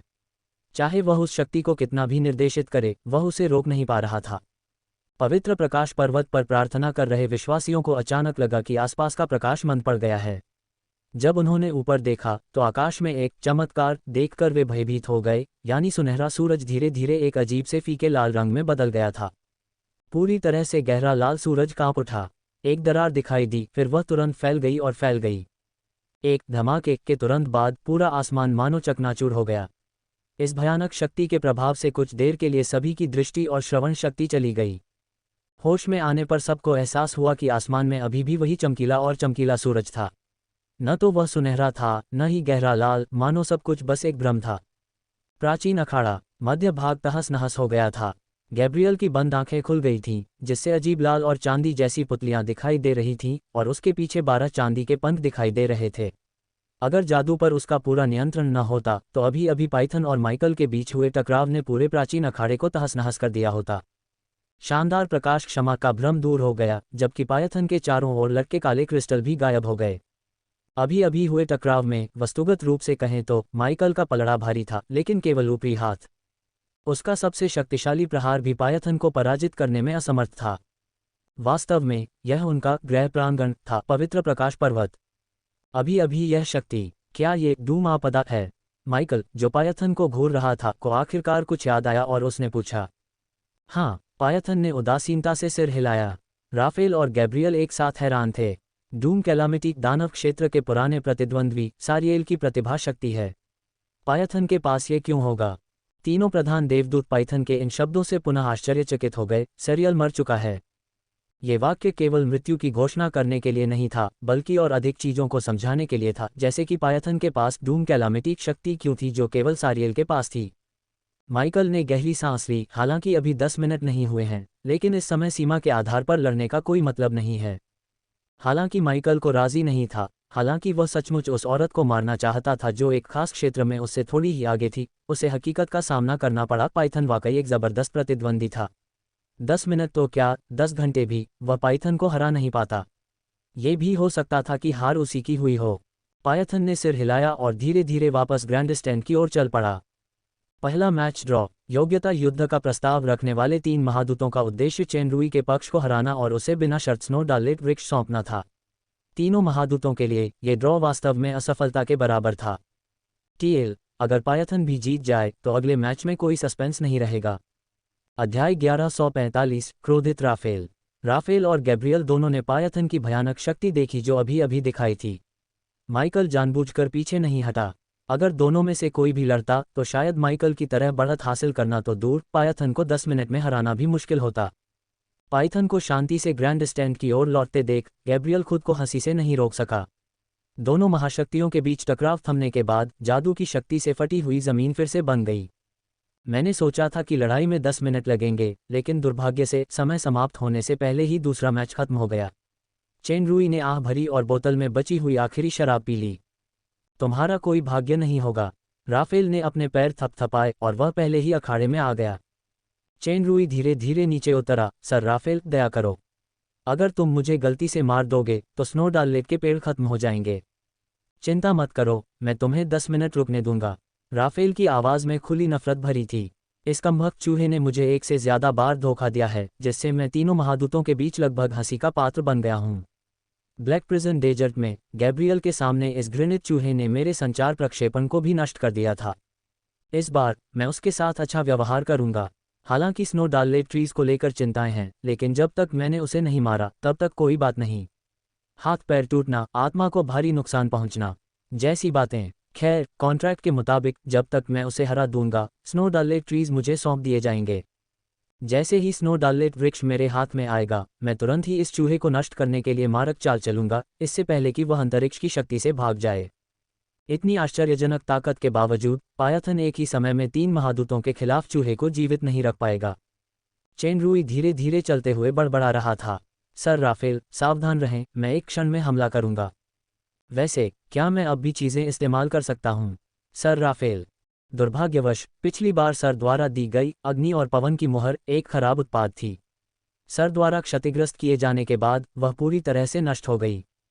अगर मुझे पहले पता होता तो मैं कुछ लाभ पाने के लिए सर का अनुसरण करता। यह अच्छा होता। यह उसके मुंह पर एक जोरदार तमाचा था। राफेल ने अपनी मुट्ठियां भींच लीं। ये कमज़ोर चूहा सिर्फ अपनी बातें ही कह सकता है। बस इसे उसका आखिरी शब्द समझो। जब चेनरुई आखिरी कुछ पत्थर की सीढ़ियों से नीचे उतरने वाला था तो उसके शरीर पर बैंगनी रंग की तारों की रोशनी चमक उठी और उस पर एक कवच दिखाई दिया।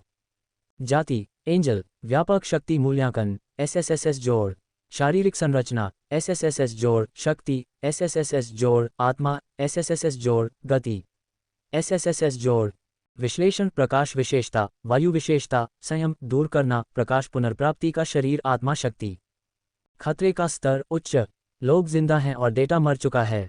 एनालिटिकल आइज का खतरे के स्तर का फैसला भले ही पूरी तरह सटीक न हो, लेकिन ताकत के लिहाज से वह सचमुच उसी स्तर पर पहुंच गया था। कुछ समय पहले उसने पायथन के साथ एक से ज्यादा बार प्रशिक्षण लिया था, लेकिन वह सिर्फ अभ्यास था। दोनों ने अपनी शक्ति बचा ली थी। अब असली कसौटी युद्ध था। पिछले 2 वर्षों में हृदय मार्ग पर प्रशिक्षण के परिणामों को आजमाने का यह अच्छा समय है। राफेल ने चेनरुई का बैंगनी ध्रुव तारा परिवर्तन देख लिया था, इसलिए उसे कोई आश्चर्य नहीं हुआ।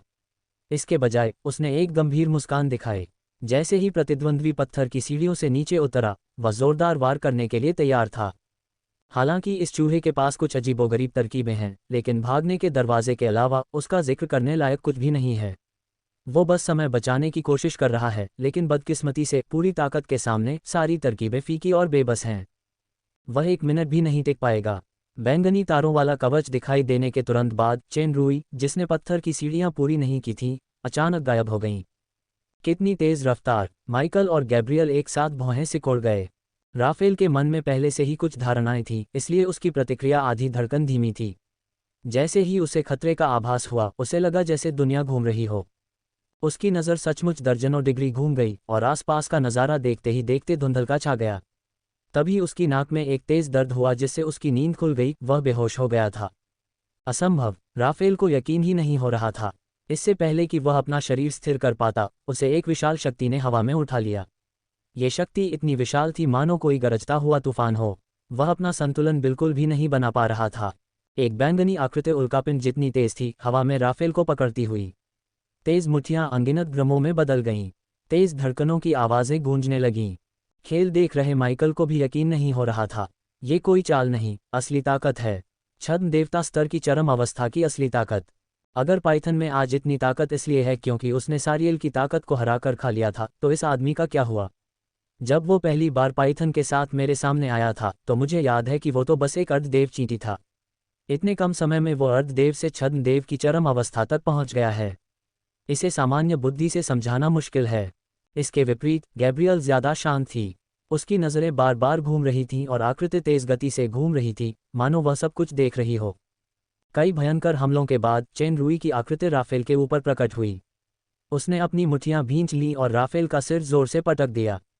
राफेल का शरीर उल्कापिंड की तरह जमीन पर जोर से गिरा। ठोस जादुई जमीन पर दरारें पड़ गईं।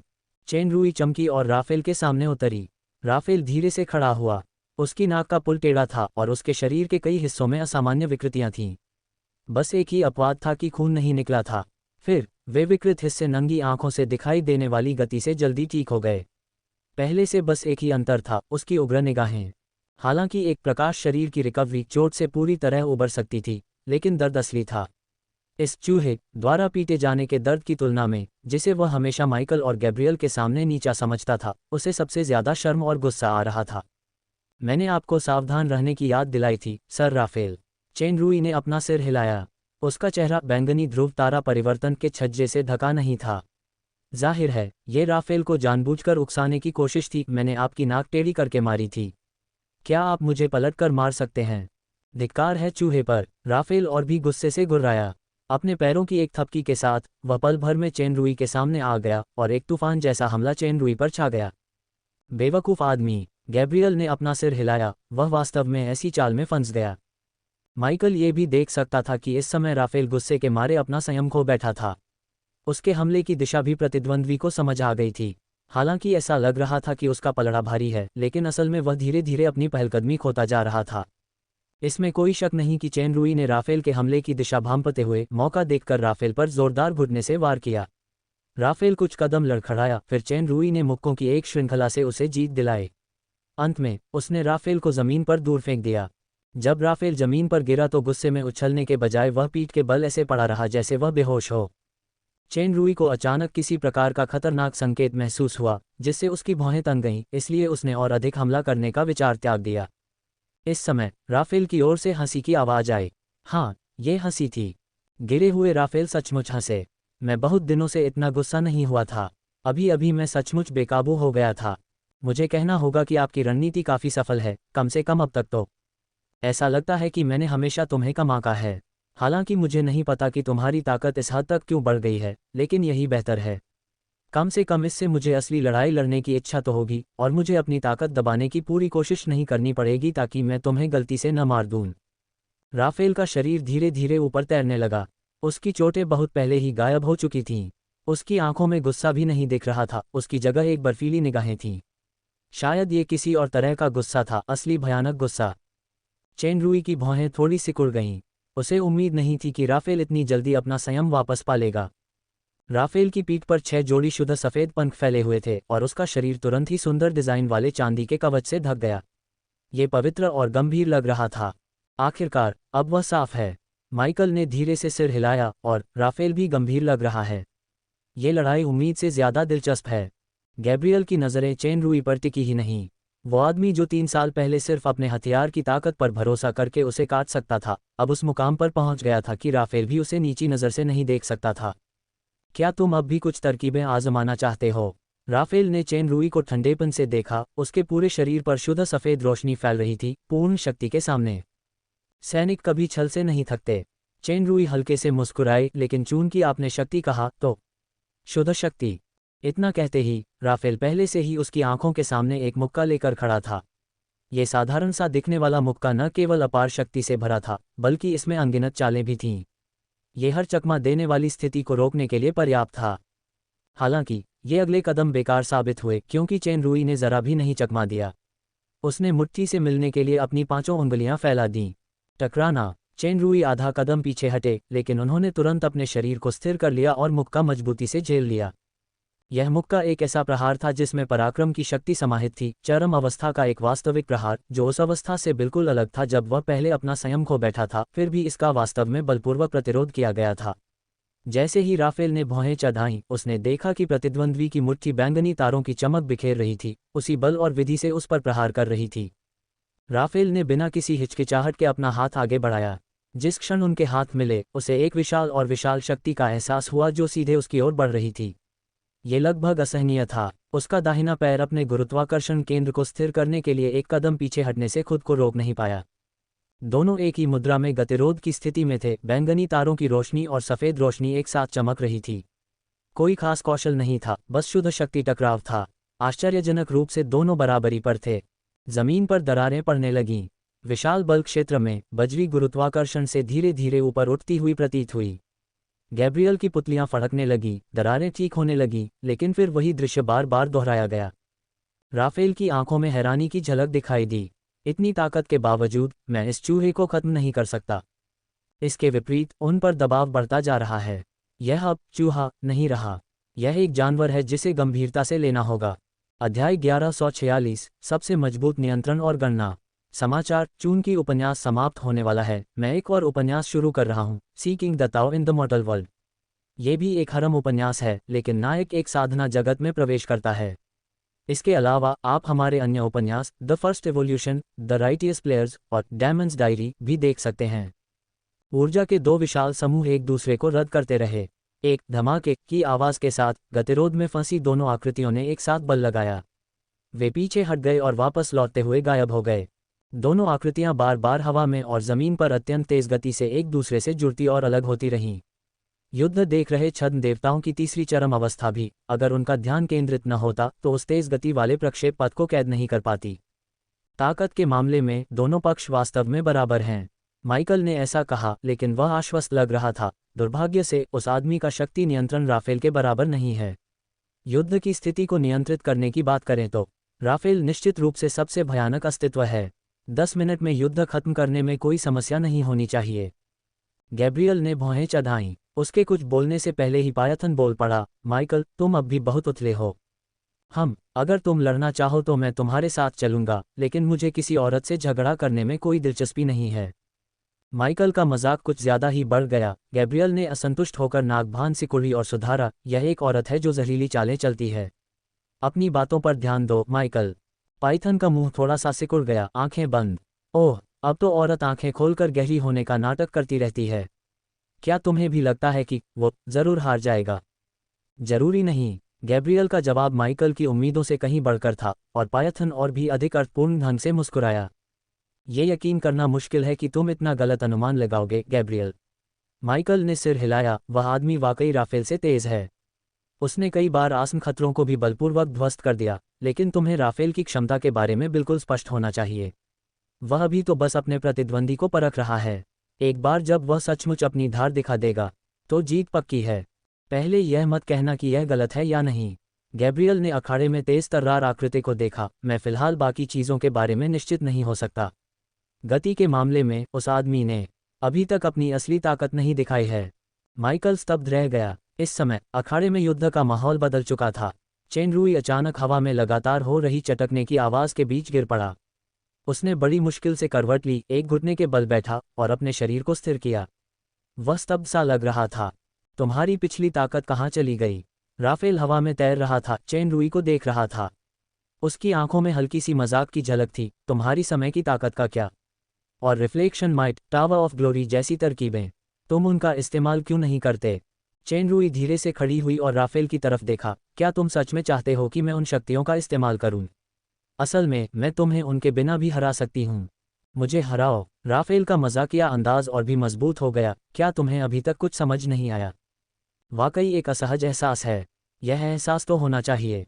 नियंत्रण। ऐसा लगता है कि आप पूरी युद्ध स्थिति पर नियंत्रण रख रहे हैं और आप मेरे हर कदम से वाकिफ हैं, जिसमें आदतन हमले, युद्ध की विशेषताएं और यहाँ तक कि संभावित युद्ध के तरीके भी शामिल हैं। इसी वजह से मैं अभी पूरी तरह से दबा हुआ था और मुझ में वापस लड़ने की ताकत भी नहीं थी। हाँ, ये एक नियंत्रण है। मेरे पास सबसे मजबूत नियंत्रण और गणना शक्ति है। सब कुछ मेरे नियंत्रण में है। राफेल ने व्यंग्यात्मक लहजे में कहा, मैंने तुम्हें पहले कभी अपना असली प्रतिद्वंद्वी नहीं माना, इसलिए तुम्हें इसका फायदा उठाने का मौका मिल गया। एक बार मैं गंभीर हो गया तो तुम्हारे पास कोई मौका नहीं बचेगा। चेन रूई ने सिर हिलाया। राफेल ने शेखी नहीं बघारी, कम से कम वाक्य के पहले भाग में तो नहीं। अभी जो युद्ध हुआ था वह एक संघर्ष था। उस समय भी उसका सामना एक ऐसे ही प्रतिद्वंद्वी से हुआ था। वह था मिडनाइट सन का स्वामी। राफेल की नियंत्रण क्षमता मिडनाइट सन से कहीं ज्यादा थी। हालांकि ताकत तुलनीय थी। चेन रूई की शक्ति का प्रयोग और समग्र नियंत्रण वास्तव में अपने प्रतिद्वंद्वी से कमतर था, जिससे उसे युद्ध में हार का सामना करना पड़ा। चूंकि तुमने ऐसा कहा है, तो फिर उन चालों का कोई मतलब नहीं है। चेन रूई ने कंधे उचकाते हुए कहा, मुझे इस तरह की नियंत्रण क्षमता में बहुत दिलचस्पी है। क्यों न हम इस पर 10 मिनट और चर्चा करें? राफेल चेन रूई के साथ समय नहीं गंवाना चाहता था। वह झपटा और चेन रूई की ओर दौड़ा। जैसा कि चेन रूई ने खुद कहा था, राफेल युद्ध की स्थिति पर नियंत्रण रखता था, मानो शतरंज का कोई उस्ताद हो जो शतरंज की हर चाल जानता हो। कोई भी बदलाव उसके हाथ में था। इस लिहाज से वह अजेय स्थिति में था। Bang bang bang. चेन रूई फिर लड़खड़ाकर पीछे हट गया और उसके मुंह के कोने से खून की धार बह रही थी। तभी राफेल ने एक जगह पकड़ी और लगातार वार किए। उसके चेहरे पर मुक्का भी मारा गया। ठीक है, पढ़ाई का समय यहीं खत्म होता है।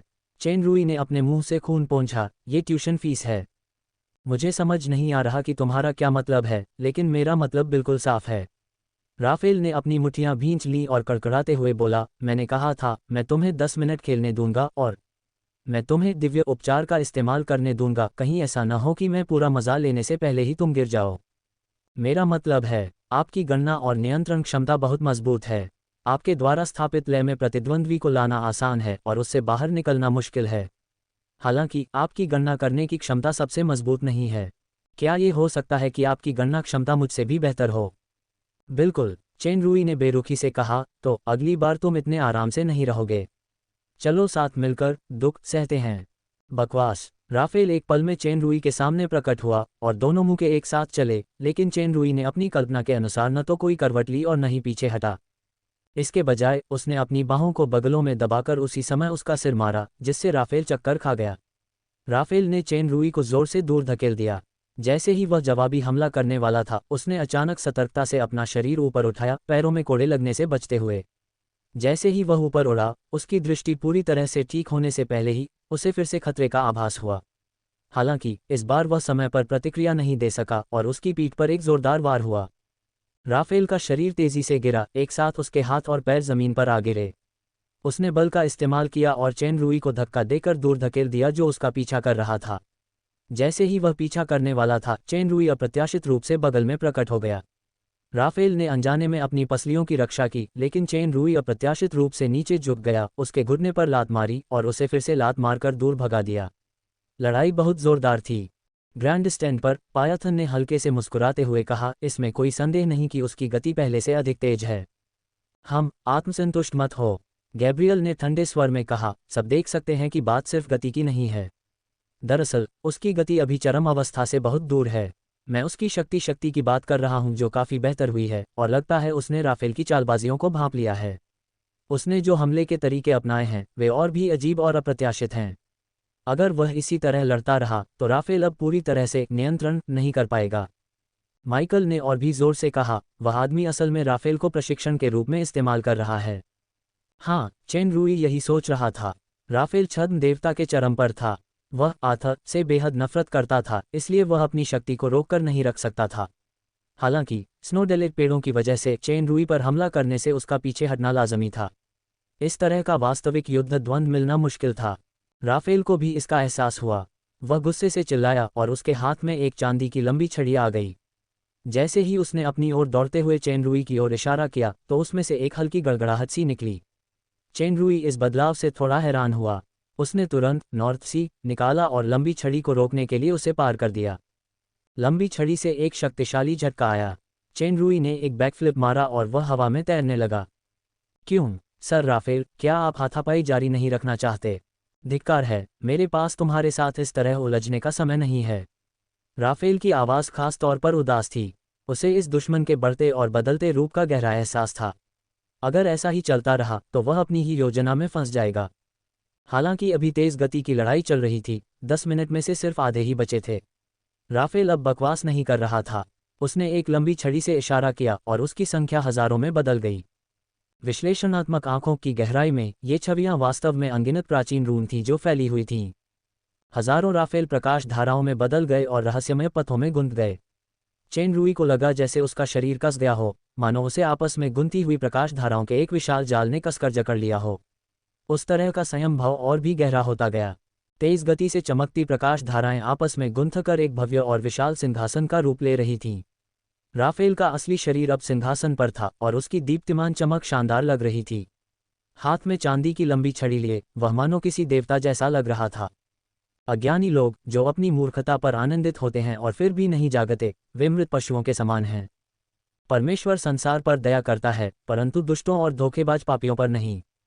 पापियों का उन्मूलन किया जाना चाहिए। राफेल की अंतिम चालों में से एक, स्वर्गीय बलिदान का सिंहासन। चेन रूई ने ये चाल पहली बार नहीं देखी थी। मुख्य भयवेदी पर राफेल को इस चाल से सोसबैक के भूत प्रेतों का नाश करते देखने के बाद उसने पवित्र शिशु समारोह में भी इस चाल का अनुभव किया था। वह आत्मा द्वारा दी गई वंचना शक्ति का बमुश्किल सामना कर पाया था। पहले 2 बार मिलाकर भी उतना शक्तिशाली नहीं था जितना अभी है। यह असली स्वर्गीय बलिदान का सिंहासन है। चेन रूई की आंखों में एक अजीब चमक दिखाई दी और संयम की शक्ति धीरे धीरे फीकी पड़ गई, दुष्ट शिष्य की शक्ति। इसके तुरंत बाद चेन रूई के हाथ में उत्तरी सागर की तलवार अनगिनत प्रकाश किरणों से चमक उठी। ये प्रकाश किरणें हवा में संघनित होकर मध्य हवा में सिंहासन की ओर उड़ती रहीं। सिंहासन के सामने ये प्रकाश किरणें नगण्य लग रही थीं, लेकिन राफेल के चेहरे के भाव एकदम बदल गए, क्योंकि स्वर्गीय बलिदान का सिंहासन वास्तव में इसी वजह से बदल गया था। राफेल के मन में स्वर्गीय बलिदान का सिंहासन न केवल एक परम चाल थी, बल्कि एक उत्कृष्ट कलाकृति भी थी। इस परम चाल का मूल एक जटिल और रहस्यमय प्राचीन रून ऐतिहासिक कविता थी। हर रून चिन्ह, हर वाक्यांश, हर अंतर संबंध और संयोजन बड़ी मेहनत से रचा गया था। रूनों का हर संयोजन और परिवर्तन लगभग अंतहीन शक्ति बफ उत्पन्न कर सकता था, जिससे एक शक्तिशाली दुर्जय शक्ति का विस्फोट होता था। जाहिर है, चेन रूई ने भी प्राचीन रूनों को सक्रिय किया था, लेकिन इन सरल वाक्यांशों के स्वर्गीय बलिदान के सिंहासन में प्रवेश करने के बाद यह उत्तम कलाकृति अव्यवस्थित हो गई थी। मूल बफ अब डिबफ में बदल गया था। अगर ऐसा ही चलता रहा तो मुझे नहीं पता कि क्या होगा। बस एक ही काम किया जा सकता है कि जब तक कुछ हद तक पराक्रम शक्ति है, तब तक पहले ही हमला कर दिया जाए। राफेल ने दांत पीसकर अपनी लंबी छड़ी को हकलाते हुए हिलाया। स्वर्गीय बलिदान के सिंहासन की शक्ति पहले से ही फूट पड़ी थी। चेन रूई तैयार लग रहा था। उत्तरी सागर ने कोमल लहरों की एक लहर छोड़ी, जिससे एक सुरक्षा घेरा बन गया। पूरा प्राचीन क्षेत्र कांप उठा और चेन रूई का शरीर दर्जनों मीटर तक पीछे उड़ गया, जिससे उसके पैरों से कठोर जमीन पर दो घसीटने के निशान बन गए। जब वह अंततः स्थिर खड़ा हुआ तो उसके शरीर के चारों ओर की लहरें नॉर्थ सी के साथ मिलकर बिखर चुकी थीं। हालांकि अभी लगा प्रहार स्वर्गीय बलिदान के सिंहासन की चरम शक्ति नहीं था, फिर भी इसने चेन रूई की जल तलवारबाजी की रक्षा को भी ध्वस्त कर दिया। साथ ही चांदी की लंबी छड़ी ने उत्तरी सागर को टुकड़े टुकड़े कर दिया। चेन रूई का खून थोड़ी देर के लिए खौल उठा, लेकिन वह वास्तव में ठीक था। इस समय राफेल के मन में जो आघात हुआ वह अतुलनीय था। जैसा कि दूसरे पक्ष ने कहा था, प्रतिबिंब शक्ति, समय शक्ति और महिमा के टॉवर का कोई उपयोग नहीं था। उसने इतनी सरल चालों से अपने अंतिम कदम को विफल कर दिया। तीनों महादूतों में सबसे ज्यादा पहचाना जाने वाला महाशक्तिशाली व्यक्ति माइकल था। माइकल स्वर्गीय बलिदान का सिंहासन तो ले सकता था, लेकिन वह इस दुश्मन की तरह स्वर्गीय बलिदान के सिंहासन को हल नहीं कर सकता था। यहाँ तक कि राफेल भी स्वयं ऐसा नहीं कर सका। प्राचीन रून उसकी सबसे बड़ी प्रतिभा थी, लेकिन अब ये शत्रु वास्तव में उससे आगे निकल गया था, जिसमें वह सर्वश्रेष्ठ था। स्वर्गीय बलिदान का सिंहासन अनगिनत वर्षों की कड़ी मेहनत के बाद उनकी अंतिम चाल थी, और यह उनके प्राचीन रून ज्ञान का सार भी था। इस बार को मिलाकर दूसरे पक्ष ने इसे केवल 3 बार देखा है। केवल 3 बार में उन्होंने वास्तव में स्वर्गीय बलिदान के सिंहासन के रहस्य को समझ लिया और एक अविश्वसनीय प्रतिकार किया। कोई आश्चर्य नहीं कि इस आदमी ने पहले भी ऐसा कहा था। पता चला कि यही असली अर्थ है सबसे मजबूत गणना और नियंत्रण क्षमता का। टीएल, क्या राफेल अपनी अन्य अंतिम चालें दिखाएगा? अध्याय 1147 रिक्विम। बेशक राफेल को पता नहीं था, हालांकि स्वर्गीय बलिदान के सिंहासन के सामने तीसरी बार ही पहले भय मुख्य वेदी में चेन रूई की गहरी विश्लेषणात्मक आंखों ने पहले ही इन कविता जैसे प्राचीन रूनों को दर्ज कर लिया था। इसके अलावा दूसरे व्यक्तिगत अनुभव में विश्लेषणात्मक आंखों ने वर्षों से इन रूनों का स्पष्ट रूप से विश्लेषण किया था। चेन रूई ने आभासी प्रशिक्षण में अनगिनत प्रयोग किए थे। इस दृष्टिकोण से राफेल को निश्चित रूप से धोखा दिया गया था। राफेल का सदमा बस कुछ सेकंड ही रहा, फिर उसका ध्यान एक और आसन खतरे पर गया। दुश्मन की आकृति 3 में बदल गई थी और उसने उसे घेर लिया था, और खतरनाक सांस ने तुरंत उसकी सारी इंद्रियों को जकड़ लिया था। राफेल की पुतलियां सिकुड़ गईं। मैंने ये हरकत पहले भी देखी है, लेकिन उस समय ये छद्म देवता की प्रारंभिक अवस्था में ही था। अब जब ये प्रहार छद्म देवता की चरम अवस्था की शक्ति से सक्रिय हो गया है, तो ये पहले जैसा नहीं रहा। विनाश शक्ति और सृजन शक्ति की परस्पर विरोधी गहनता का उपयोग करते हुए माइकल ने अपनी भौहें उठाईं। दोनों शक्तियां कितनी संतुलित और शुद्ध हैं। यह मूल के बहुत करीब है, या शायद मूल शक्ति के। गैब्रियल ने पायथन की ओर देखा। मुझे इस बात पर कोई आश्चर्य नहीं है कि उस पर और भी चमत्कार दिखाई देते हैं। पायथन हल्के से मुस्कुराया। बातचीत के समय अखाड़े का स्थान बदल गया था। एक विशेष त्रिकोणीय स्थान ने राफेल को अपने में फंसा लिया था। फिर पूरा त्रिकोणीय अंतरिक्ष बिखर गया।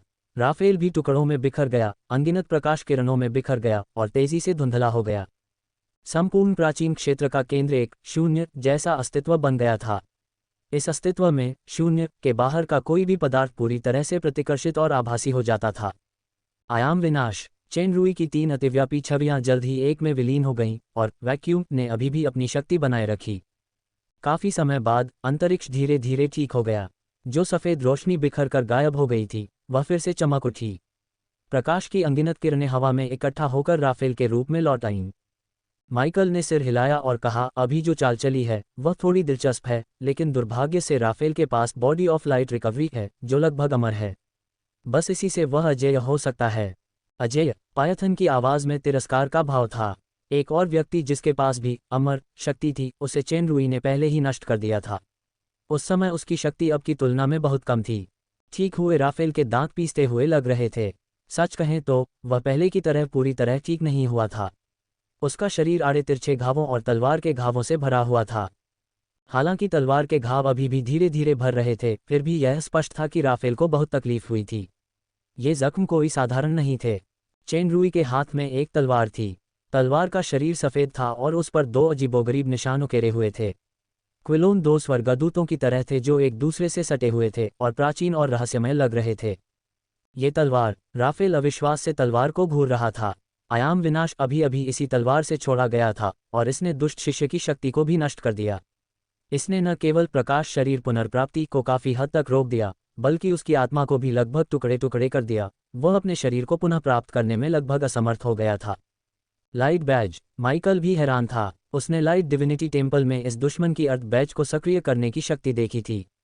यानी ये व्यक्ति अर्थ बैज और लाइट बैज दोनों को एक साथ सक्रिय कर सकता था।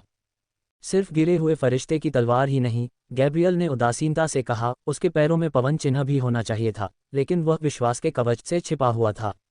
इसलिए उसकी असली गति सीमा से कोसों दूर है। तुम्हें पता है कि उसके पास विंड बैज है। माइकल ने गैब्रियल की ओर देखा, उसकी आंखों में कठोरता का भाव था। मैंने तुमसे पहले क्यों नहीं सुना? क्योंकि तुमने पूछा ही नहीं। गैब्रियल ने बिना कमजोरी दिखाए व्यंग्य किया। जब मैंने तुम्हें सट्टेबाजी समझौते के बारे में बताया था तो तुम्हें इसकी परवाह ही नहीं थी। पायथन ने गैब्रियल को एक अप्रत्यक्ष नज़र से देखा, लेकिन वह कुछ नहीं बोली। माइकल की भौहें तन गईं क्योंकि गैब्रियल की बातें सच थीं। जब राफेल ने उसे जगाया और 3 साल के समझौते के बारे में बताया तो उसने इसे बिल्कुल भी नहीं माना और गैब्रियल के लौटने के बाद भी उसे लगा कि यह कोई बड़ी बात नहीं है।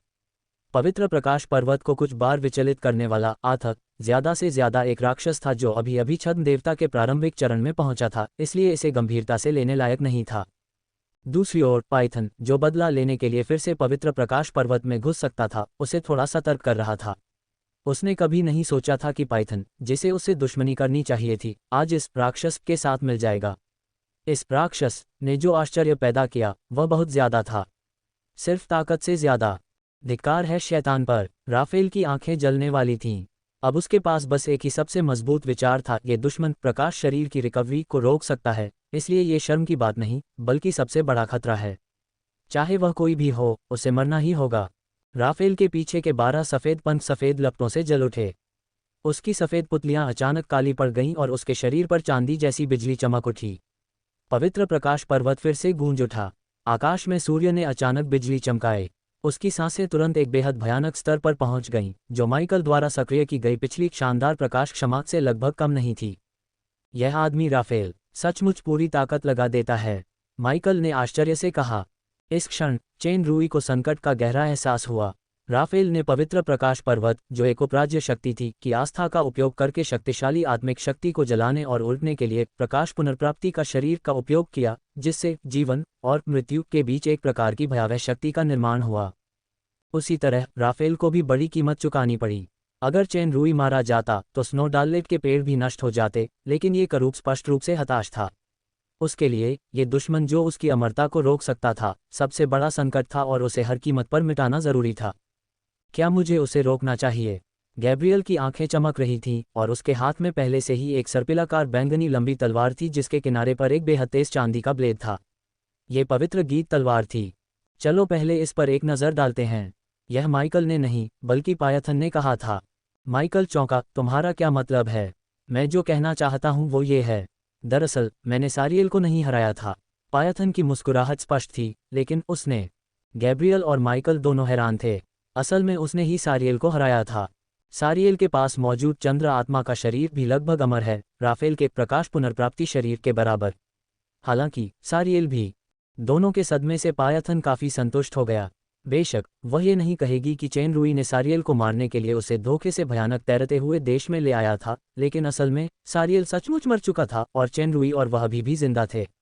बहरहाल जीत तो जीत थी और हार तो हार। एक नज़रिए से विजेता सब कुछ ले जाता है, यह एक पूर्ण सत्य था। राफेल की सांसें तेज होती रहीं और धधकती सफ़ेद लपटों से जलते हुए 12 जोड़ी पंखों से एक अजीब सी कंपन ध्वनि निकल रही थी। यह अब पवित्र प्रकाश पर्वत के उपराज्य की आस्था की प्रतिध्वनि नहीं थी, बल्कि उस शक्ति की ध्वनि थी जिसमें आस्था, जीवन और आत्मिक शक्ति का सम्मिश्रण था। ऐसा लग रहा था मानो अनगिनत स्वर किसी मंत्र का उच्चारण कर रहे हों। इस अंधाधुंध हमले की ध्वनि श्रवण शक्ति से नहीं, बल्कि सीधे आत्मा में प्रवेश कर रही थी। इससे बचने का कोई उपाय नहीं था। यहाँ तक कि जादू भी इस शक्ति के क्षरण को रोक नहीं सका। चेन रूई सबसे पहले निशाने पर आया।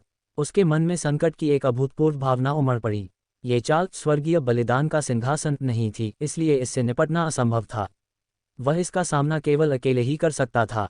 प्रतिकार के बारे में सोचते हुए अचानक उसके पैरों के नीचे एक बड़ा सा डिस्क का निशान दिखाई दिया। चेन रूई चाहे जितना भी हिले, वह इस निशान की सीमा से छुटकारा नहीं पा सका। छाप का पैटर्न जल्दी ही जटिल हो गया और बिजली के साथ अनगिनत सफ़ेद लपटें ऊपर की ओर उठीं। सपाट आकृति भी फैल गई और त्रिआयामी अवस्था में बदल गई। यह एक उज्ज्वल और ज्वलंत दुनिया थी। आकाश, सूर्य, हवा में तैरते और चमकते अनगिनत दिव्य प्राणी। चेन रूई स्वयं एक गंदी दुष्ट आत्मा की तरह इस पवित्र दुनिया में बेमेल और तिरस्कृत लग रहा था। शैतान जो प्रकाश की निंदा करता है, अंधेरे से अपवित्र आत्मा, पाप के दूसरी तरफ पश्चाताप करो। राफेल की जलती हुई आवाज आत्मा के माध्यम से सुनाई दी, पवित्र आत्मा रेक्विएम। दुनिया की हर चीज जलती हुई ज्योति में बदल गई। चेन रूई स्तब्ध रह गया। उसे लगा जैसे वह दुख के असीम सागर में एक अकेला भूत हो। वह चारों ओर से सूत्र जप रहे भिक्षुओं से घिरा हुआ था। मंत्रों की ध्वनि के बीच उसकी आत्मा शरीर से बाहर निकली और टुकड़े टुकड़े होकर बिखर गई। लगभग सहज ही चेन रूई का शरीर अचानक पारदर्शी हो गया, क्योंकि कौशल दर्पण शरीर सक्रिय हो गया था और उसकी आत्मा भी जाग उठी। वे मंत्र एक के बाद एक परावर्तित हो रहे थे। फिर भी इस निरंतर जलती हुई दुनिया में इस तरह का प्रतिबिंब बाल्टी में एक बूंद मात्र था। दर्पण शरीर केवल 10 सेकंड तक ही रहा। सौभाग्य से मिरर बॉडी का उपयोग करने के बाद चेन रूई को आत्मा के टूटने के भयानक एहसास से अस्थायी रूप से मुक्ति मिल गई। जिस क्षण मिरर बॉडी समाप्त हुई, उसका शरीर फिर से बदल गया, अनगिनत मक्खियों में बिखर गया, इस दुनिया से उड़ जाना चाहता था। हालांकि वह अब भी पहले की तरह डिस्क के निशान से बच नहीं सका। इसके बजाय इस विशेष हमले के तहत अजय राक्षसी मक्खियों का परिवर्तन सामान्य से कम समय तक चला, कुछ सेकंड बाद उसके शरीर में वापस आ गया। इस समय प्रकाश की प्रज्वलन और समाधि स्तंभ की शक्ति अपने चरम पर पहुंच चुकी थी। लगभग विस्फोट होने वाली इस चकाचौंध ने युद्ध देख रहे तीनों को अनायास ही अपनी आंखें सिकुड़ने पर मजबूर कर दिया और एक के बाद एक युद्ध की मुद्रा दिखाते हुए उस भयावह परिणाम का प्रतिरोध करने लगे। पूरा प्राचीन अखाड़ा लगातार झटकों से हिल रहा था। ऐसा नहीं था कि राफेल पवित्र आत्मा रिक्विम की शक्ति माइकल शानदार प्रकाश क्षमा से ज्यादा थी, लेकिन इस अंधाधुंध पूर्ण सीमा वाले हमले ने गैब्रियल के लिए अपनी रक्षा करते हुए जादू बनाए रखना और भी मुश्किल बना दिया था। अखाड़े में मची हलचल आखिरकार थम गई। उड़ते हुए मलबे एक के बाद एक गिरते गए और जलती हुई रोशनी और आवाज़ धीरे धीरे गायब हो गई। हवा में लटके राफेल की सांस फूलने लगी। इस हरकत ने उसकी अपनी आत्मा और प्रकाश पुनर्प्राप्ति के शरीर की भी बहुत शक्ति ले ली, लेकिन जब तक वह आदमी बाहर नहीं निकल गया तब तक सब कुछ सार्थक था। अचानक राफेल का चेहरा बदल गया। ये सचमुच एक शक्तिशाली मारक चाल है। एक परिचित आवाज़ सुनाई दी, सबसे अप्रिय आवाज। नीचे जमे धुएं और धूल में एक धीरे धीरे चलती हुई आकृति धीरे धीरे साफ दिखाई देने लगी। बैंगनी तारों की रोशनी पहले से कहीं ज्यादा धुंधली हो गई थी। कवच पर अनगिनत दरारें दिखाई दे रही थीं और पीछे के पंख काफी टूटे हुए थे, बस वो आंखें ही अब भी चमक रही थीं। अपनी पूरी ताकत लगाने के बाद भी वह इस दुश्मन को नहीं मार सका। मुझे टॉवर ऑफ ग्लोरी या उस तरह के अंतरिक्ष द्वार के उतार चढ़ाव का एहसास नहीं हुआ, इसलिए उसे पवित्र आत्मा रिक्विम का बचाव खुद ही करना चाहिए था। राफेल को मन ही मन एक अजीब सी शक्तिहीनता का एहसास हुआ। उसकी नज़र चेन रूई के हाथों में मौजूद पुरानी अक्षुवण ढाल पर पड़ी और वह अचानक बोल पड़ा, वाटर बैज। अध्याय 1148 अधूरा। जल बैज या मायावी दानव ढाल।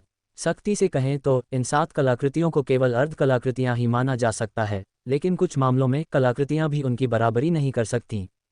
5 मान्यता प्राप्त 7 कलाकृतियों डार्क शैडो केप अब तक सफल नहीं हुआ था की तुलना में इल्यूसिव डेमन शील्ड का एक ही काम था, वह था रक्षा। क्रोध राजा कवच की सुरक्षा के विपरीत ये सही मायनों में सबसे मजबूत ढाल थी। यह आत्मा के हमले सहित सभी प्रकार के हमलों का प्रतिरोध करती और उन्हें कमजोर करती थी। इसके अलावा इसमें प्रतिद्वंद्वी के हमले को परावर्तित करने और उसकी आक्रमण शक्ति को अपनी सहनशक्ति में बदलने का मौका था। मजबूत हमलों का सामना करते समय इस तरह के परावर्तन या रूपांतरण की संभावना कम थी, लेकिन इसकी रक्षा भी मजबूत थी। चेन रूई पवित्र आत्मा रिक्विम की रक्षा कर सका, इसका श्रेय सिर्फ मायावी दानव ढाल को नहीं था, बल्कि उसकी अपनी आत्मा की शक्ति ही सबसे महत्वपूर्ण थी। हेलेन से सायरन का हृदय प्राप्त करने के बाद उसकी आत्मा पहले से दोगुनी शक्तिशाली हो गई थी। सायरन के हृदय का विशेष प्रभाव आत्मा के बफ में निहित है। नींव जितनी मजबूत होगी, सायरन के हृदय के साथ उसका विलय जितना ज्यादा होगा, प्रभाव उतना ही स्पष्ट होगा। इस लिहाज से चेन रूई को सचमुच छोटी मत्स्यांगना राजकुमारी का शुक्रिया अदा करना ही होगा, वरना क्रिम्सन डबल टीथ सागर क्षेत्र में उसका विनाश हो चुका होता। इसके अलावा चेन रूई के पास क्रोध राजा कवच और ईश्वर भक्षी मुखौटा भी था, जो आत्मा नियंत्रण को अलग करता था। उपकरणों के मामले में उसके पास वाकई कई फायदे थे। राफेल ने सबसे जोरदार प्रहार करने के लिए अपनी पूरी ताकत झोंक दी, लेकिन चेन रूई ने बिना किसी नुकसान के उसे झेल लिया। चेन रूई के हाथों से गायब हुई ढाल को देखकर राफेल को अचानक याद आया कि माइकल ने स्पष्ट रूप से कहा था कि जिस दानव ने पाइथन के साथ पवन बैज चुराया था, वह पृथ्वी बैज को सक्रिय कर सकता है। मैंने अभी अभी इसका अनुभव किया है। इससे पहले ये व्यक्ति प्रकाश बैज का भी उपयोग करता था, अब ये जल बैज है। ये है, मुझे नहीं पता कि तुमने पहले कभी यह कहावत सुनी है या नहीं, किसी की भलाई का बदला न चुकाना अशिष्टता है। इस आवाज़ ने राफेल के संदेह को तुरंत सतर्कता में बदल दिया। चेन रूई हिलने लगी। हर कदम पर उसके शरीर पर पड़ने वाली तारों की रोशनी और भी ज्यादा चमकदार होती जा रही थी। साथ ही वह जिस भी जगह से गुजरता, वह चमकते तारों में बदल जाती।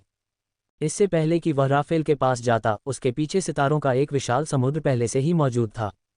तारों के इस सागर की ओर राफेल का आघात अतुलनीय था, अनंत आस्था शक्ति, अवर्णनीय प्रबल जीवन शक्ति। ये वास्तव में उस अंधकार में आकाशगंगा से बहुत ऊपर है जिसे पहले पायथन ने सक्रिय किया था। बेशक, हालांकि वह शक्ति बहुत शक्तिशाली थी, फिर भी वह ईश्वर की वास्तविक शक्ति से कोसों दूर थी। फिर भी राफेल को एक लगभग बेतुका भ्रम था, ये ईश्वर का राज्य है। अपनी सबसे प्रबल आत्मिक शक्ति के बावजूद राफेल अपनी आत्मा की गहराइयों से कांप नहीं रोक पाया। इस पूर्व चूहे की अविश्वसनीय शक्ति ने उस महादूत का, जो पहले ही महादूत था, अभिमान चूर चूर कर दिया था। राफेल ही नहीं, माइकल, गैब्रियल और पायथन ने भी उस विशाल आकाशगंगा की भयावहता को महसूस किया। यदि माइकल को पहले भी पायथन के अंधेरे के गीत को देखकर झटका लगा था, तो इस बार उसे अभूतपूर्व झटका लगा।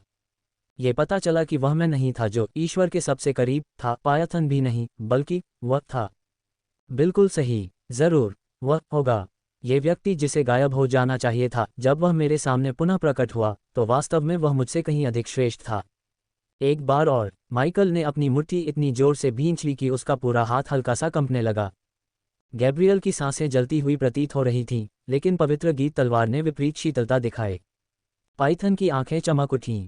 हालांकि वह पहले भी उससे लड़ चुकी थी, लेकिन चेन रूई का ऐसा दांव उसने पहली बार देखा था। ये सबसे शक्तिशाली मारक दांव होना चाहिए जिसने उस समय डिलोस्रो को हराने वाली दुनिया की शक्ति को इकट्ठा किया था। चून की सारियल की लड़ाई के दौरान भयानक तैरती हुई धरती पर अर्धदेवता से ऊपर की शक्ति का इस्तेमाल नहीं किया जा सकता था, इसलिए चेन रूई ने उसे सक्रिय नहीं किया। अब मैं आखिरकार देख सकता हूं कि छद्म देवता के शिखर की शक्ति रखने वाला वह सबसे शक्तिशाली रूप में ये चाल चल रहा है। ये कदम न केवल चेन रूई और दुनिया की शक्ति थी, बल्कि 18 विश्व देवताओं की शक्ति भी थी, जिसमें स्वयं पायथन भी शामिल था। तारों के सागर में दर्जनों चमकीले क्षेत्र धुंधले से दिखाई दे रहे थे, जो सभी विशिष्ट तारों से बने थे। वे कुछ विशेष पैटर्न जैसे लग रहे थे। राफेल ने पाया कि माइकल से लड़ने के लिए पायथन ने जो पैटर्न अपनाया था, वही पैटर्न इसमें भी था। संकट की बढ़ती हुई प्रबल भावना ने राफेल को बताया कि वह ये कदम उठाने में सक्षम नहीं हो सकता, भले ही उसके पास प्रकाश पुनर्प्राप्ति का शरीर हो। पलायन, भले ही यह शर्मनाक हो, मुझे अपनी जान बचानी होगी। हालांकि राफेल ये जानकर भयभीत हो गया कि उसने चकमा देने या हिलने डुलने की क्षमता खो दी है। यह कोई साधारण शक्ति ताला नहीं था, बल्कि एक अप्रतिरोध्य सा एहसास था। ये कुछ माइकल द्वारा पहले दिखाए गए भ्रमों जैसा था, लेकिन उस एहसास से कहीं बढ़कर इस आकाशगंगा में केवल शक्ति ही नहीं है, बल्कि वास्तविक सर्वोच्च सत्ता के लगभग करीब है। ये वह शक्ति है जो केवल परमेश्वर के पास है। जब चेन रूई ने धीरे से अपना हाथ ऊपर उठाया, तो राफेल को लगा जैसे उसकी मौत आसन है। उसके माथे से धीरे धीरे ठंडा पसीना बहने लगा। उसकी आंखों में न गुस्सा था, न शांति। पहली बार उसे अपने दुश्मन से डर लगा था। इस समय सेंट फाइटिंग हॉट युक्त गैब्रियल की शक्तिशाली आवाज अचानक सुनाई दी, 10 मिनट पूरे हो गए हैं। चेन रूई के कदम रुक गए। उसने सिर घुमाया और पहरे पर खड़े गैब्रियल और माइकल की तरफ देखा, फिर पाइथन की तरफ देखा। सोचते सोचते उसके पीछे का आकाशगंगा का दृश्य धीरे धीरे धुंधला होकर गायब हो गया। ये कदम आखिरकार उठाया नहीं गया। राफेल ने चुपके से राहत की सांस ली और पाया कि उसका शरीर ठंडे पसीने से भीग गया था। अब उसकी पहली प्रतिक्रिया गुस्सा नहीं, बल्कि राहत थी। अगर ये 10 मिनट की समय सीमा न होती, तो उसे खुद भी नहीं पता था कि नतीजा क्या होता। चेन रूई के शरीर पर टूटा हुआ सितारा कवच पूरी तरह से गायब हो गया था और वह मूल चींटी स्तर की ताकत तक पहुंच गया था, लेकिन किसी ने भी उसे कम आंकने की हिम्मत नहीं की। अब क्या हम व्यापार कर सकते हैं? चेन रूई ने गैब्रियल से पूछा। दरअसल बैंगनी ध्रुव तारा परिवर्तन की वर्तमान समझ के साथ, जब तक उसकी शक्ति अनुमति देती, वह इसे किसी भी समय फिर से सक्रिय कर सकता था, इसलिए उसे 3 महादूतों के फिर से शत्रुतापूर्ण हो जाने का डर नहीं था। ये तुम हो? माइकल ने चेन रूई को घूरा जो ग्रैंड स्टैंड पर कदम दर कदम आगे बढ़ रहा था। तुम सचमुच फिर से प्रकट हो गए। मैं। चेन रूई ने माइकल के हाव भाव को देखा और उसने चुपके से आह भरी। हालांकि यह समझाना व्यर्थ है, फिर भी मैं कहना चाहता हूं, आपने मुझे कोई और समझ लिया है। अब और किसे मूर्ख बनाना चाहते हो? राफेल ने कड़वाहट से कहा। अभी जो प्रकाश बैज, पवन बैज, पृथ्वी बैज और जल बैज हैं, क्या ये सब भ्रम हैं? गैब्रियल ने चेन रूई की आंखों में देखा। या मुझे ये कहना चाहिए, तुम किससे बचने की कोशिश कर रहे हो? क्या बच निकला? हो सकता है कि आपने गलत व्यक्ति को पहचान लिया हो। पायथन की आवाज़ सुनाई दी, पर उसका लहजा तुरंत बदल गया। एक संभावना ये भी है कि इस व्यक्ति को अब बीता हुआ कल याद न हो। कम से कम अब तक तो याद नहीं आया। हालांकि पायथन 2 संभावनाओं की बात कर रही थी, लेकिन ये स्पष्ट था कि उसने चेन रूई पर सीधे तौर पर अपनी मुहर लगा दी थी। गलत व्यक्ति की पहचान की तुलना में दूसरी परिकल्पना स्पष्ट रूप से कहीं अधिक तर्कसंगत थी। खासकर माइकल और गैब्रियल के लिए इस तरह की शक्ति की प्राप्ति का कारण प्रत्यक्ष प्रशिक्षण की तुलना में स्वीकार करना आसान था, जो ये भी समझा सकता था कि ये दुश्मन अपनी शक्ति को तेजी से कैसे बढ़ा सकता है, और उसकी शक्ति एक तुच्छ चींटी से बढ़कर बाकी सभी से थोड़ी अधिक हो गई थी। उसकी याददाश्त भले ही अस्थायी रूप से चली गई हो, लेकिन उसकी ताकत नहीं गई है। पायथन ने उदासीनता से कहा, मुझे लगता है कि अब योग्यता जैसे उबाऊ विषयों पर बहस करने की कोई ज़रूरत नहीं है। माइकल ने नाक भान सिकोड़ी। अगर बाकी बातों पर ध्यान न भी दिया जाए तो भी पायथन और चेन रूई की ताकत को देखते हुए, अगर तीनों महादूत मिलकर भी सेना में शामिल हो जाएं, तो भी हम उन्हें नहीं मार पाएंगे। ज़्यादा से ज़्यादा यह एक हार-हार वाली स्थिति है। उससे स्नो डाललेट के पेड़ वापस छीनना तो मजाक ही है, अनुबंध की तो बात ही छोड़िए। सब बेकार है। चेन रूई ने यह समझाने की जहमत भी नहीं उठाई कि वह कोई और नहीं है, और वह बोला, तो क्या अब हम व्यापार कर सकते हैं? तीनों महादूतों ने एक दूसरे को तेजी से देखा। गैब्रियल के हाथ में एक छोटी नीली पारदर्शी बोतल थी और उसने उसे चेन रूई की ओर फेंका। ये प्रेत बर्फ का झरना है। मैं जानना चाहती हूं कि तुम इसका क्या करोगे। 3 साल पहले जल तत्व राजा ने डिलोस्रो की मुख्य वेदी को हराने में मेरी मदद की थी। उस समय मुख्य वेदी अपने अंतिम रूप में थी। परिणामस्वरूप जल तत्व राजा का तत्व हृदय टूट गया। मुझे उसके तत्व हृदय की मरम्मत के लिए प्रेत बर्फीले झरने की जरूरत थी। जल तत्व का राजा, जल तत्व का संदेशवाहक। माइकल ने अचानक एक अजीब सी मुस्कान बिखेरी। ये कैसी विडंबना है कि तुम एक तत्व के संदेशवाहक के लिए हमसे शर्त लगाने जा रहे हो। भाग्य वाकई विडंबनापूर्ण होता है। मुझे समझ नहीं आ रहा कि आप किस बारे में बात कर रहे हैं। चेन रूई ने छोटी बोतल ली और उसे भंडारण गोदाम में रख दिया। लगता है तुम्हें सचमुच कुछ भी याद नहीं है। गैब्रियल ने एक पल सोचा और फिर पूछा, अगर मैं तुमसे कहूं कि देर सवेर तत्वों का संदेशवाहक और तत्वों की दुनिया तुम्हारी सबसे बड़ी दुश्मन बन जाएगी, तो क्या तुम फिर भी ऐसा करोगे? क्यों नहीं? मुझे तो लगता है कि इसे अभी कर लेना चाहिए। बाकी गड़बड़ियों की बात करें तो मैं इस पर ध्यान नहीं देता। चेन रूई ने कंधे उचका दिए। और मुझे भाग्य जैसी चीज़ें पसंद नहीं हैं। बेशर्म। गैब्रियल ने फिर से अपनी आंखें बंद कर लीं। अब स्नो डाललेट पेड़ों को सौंप दो। चेन रूई के पास एक चमकती हुई रोशनी दिखाई दी और 2-5 मीटर ऊंचे पेड़ दिखाई दिए। वे धुंधली धुंध से घिरे हुए थे, हरे पत्ते और क्रिस्टल जैसे साफ सफ़ेद फूल थे। वे सचमुच स्नो डाललेट ट्री थे। 2 माइकल के चेहरे का भाव थोड़ा अप्रसन्न हो गया। एक और है। हमारे अनुबंध में सिर्फ स्नो डाललेट ट्री का जिक्र है, लेकिन मात्रा का कोई खास जिक्र नहीं है। चेन रूई ने कुछ देर सोचा और फिर सहजता से कहा, दरअसल मैंने उस पेड़ का इस्तेमाल बहुत पहले किया है।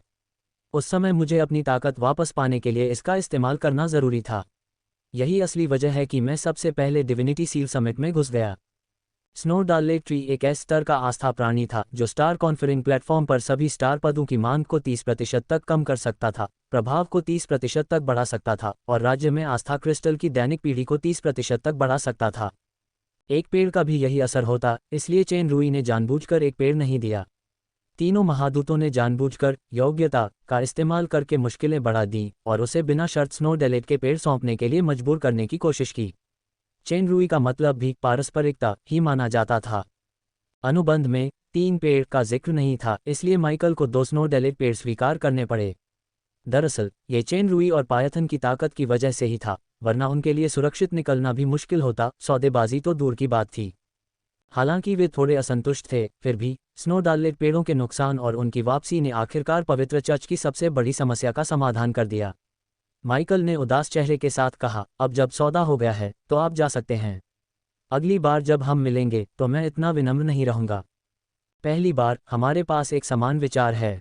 पायथन ने उदासीनता से अपना हाथ हिलाया, अलविदा ईश्वर के सबसे वफादार अधीनस्थ। हम सब होशियार हैं।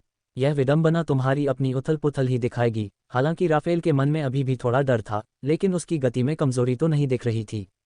उसने चेन रुई की ओर इशारा करते हुए कहा, अगर हम ईश निंदा करने वाले हैं तो वह क्या है? मैं। चेन रुई पर बेवजह मौखिक हमला किया गया। क्या राफेल ने यह बात सुन ली कि मैं भाग्य की देवी के साथ यौन संबंध बनाने जा रहा हूं? माइकल यहीं नहीं रुका और उसने ठंडे स्वर में कहा, मुंह से लड़ने का कोई मतलब नहीं है। अगली बार मुक्कों से बात करना। गैब्रियल ने अपनी आंखें बंद कर लीं और चुप रही। स्टार गेट में कदम रखने के आखिरी पल में भी चेन रुई को अब भी महसूस हो रहा था कि वह हर समय उसे ही देख रही थी। यह एक अजीब सी नज़र थी, न नफरत न ही कोई छेड़खानी। चेन रुई उस एहसास को बयां नहीं कर सका। उसे बस थोड़ी सी उदासी का एहसास हुआ। टीएल, बस इतना ही। सोचा था कि वे किसी चीज़ का गठबंधन बनाएंगे। एलिमेंटल्स उसके सबसे बड़े दुश्मन हैं, एबिस नहीं। अध्याय 1149 पुनरुत्थान। चेन रुई द्वारा सक्रिय किया गया स्टारगेट डार्क मून एस्टेट में वापस नहीं गया, बल्कि मृत सागर के मिरो सागर क्षेत्र में चला गया। स्टार कॉन्फ्रेंसिंग प्लेटफॉर्म की विशेष क्षमता के कारण उसे टावर ऑफ ग्लोरी का उपयोग करने की आवश्यकता नहीं थी। वह पायथन को स्टार कॉन्फ्रेंसिंग प्लेटफॉर्म में रख सकता था और सीधे स्टार गेट से होकर गुजर सकता था। पवित्र प्रकाश पर्वत से निकलने के बाद चेन रुई ने पायथन की विलय अवस्था को रद्द कर दिया और उसके साथ आगे की ओर उड़ान भरी। पायथन के विचारशील भाव को देखकर चेन रुई बोला, क्या आप मुझसे पूछना चाहते थे कि मैंने राफेल पर अंतिम प्रहार क्यों नहीं किया? आप ऐसे व्यक्ति नहीं हैं जो मुश्किल समय में नर्म पड़ जाएं। इसके विपरीत आप कई लोगों से ज्यादा निर्णायक हैं। पायथन ने थोड़ा भौहें चढ़ाईं, इसका कारण यह है कि आपकी नज़र में राफेल का जीवित रहना मरने से ज्यादा मूल्यवान होना चाहिए, कम से कम इस समय तो। या क्या आपको डर है कि माइकल और गैब्रियल का बेकाबू बदला आपकी किसी बड़ी योजना को पटरी से उतार देगा? सबसे पहले, मुझे यकीन नहीं है कि वह वार राफेल को पूरी तरह से मार पाएगा या नहीं।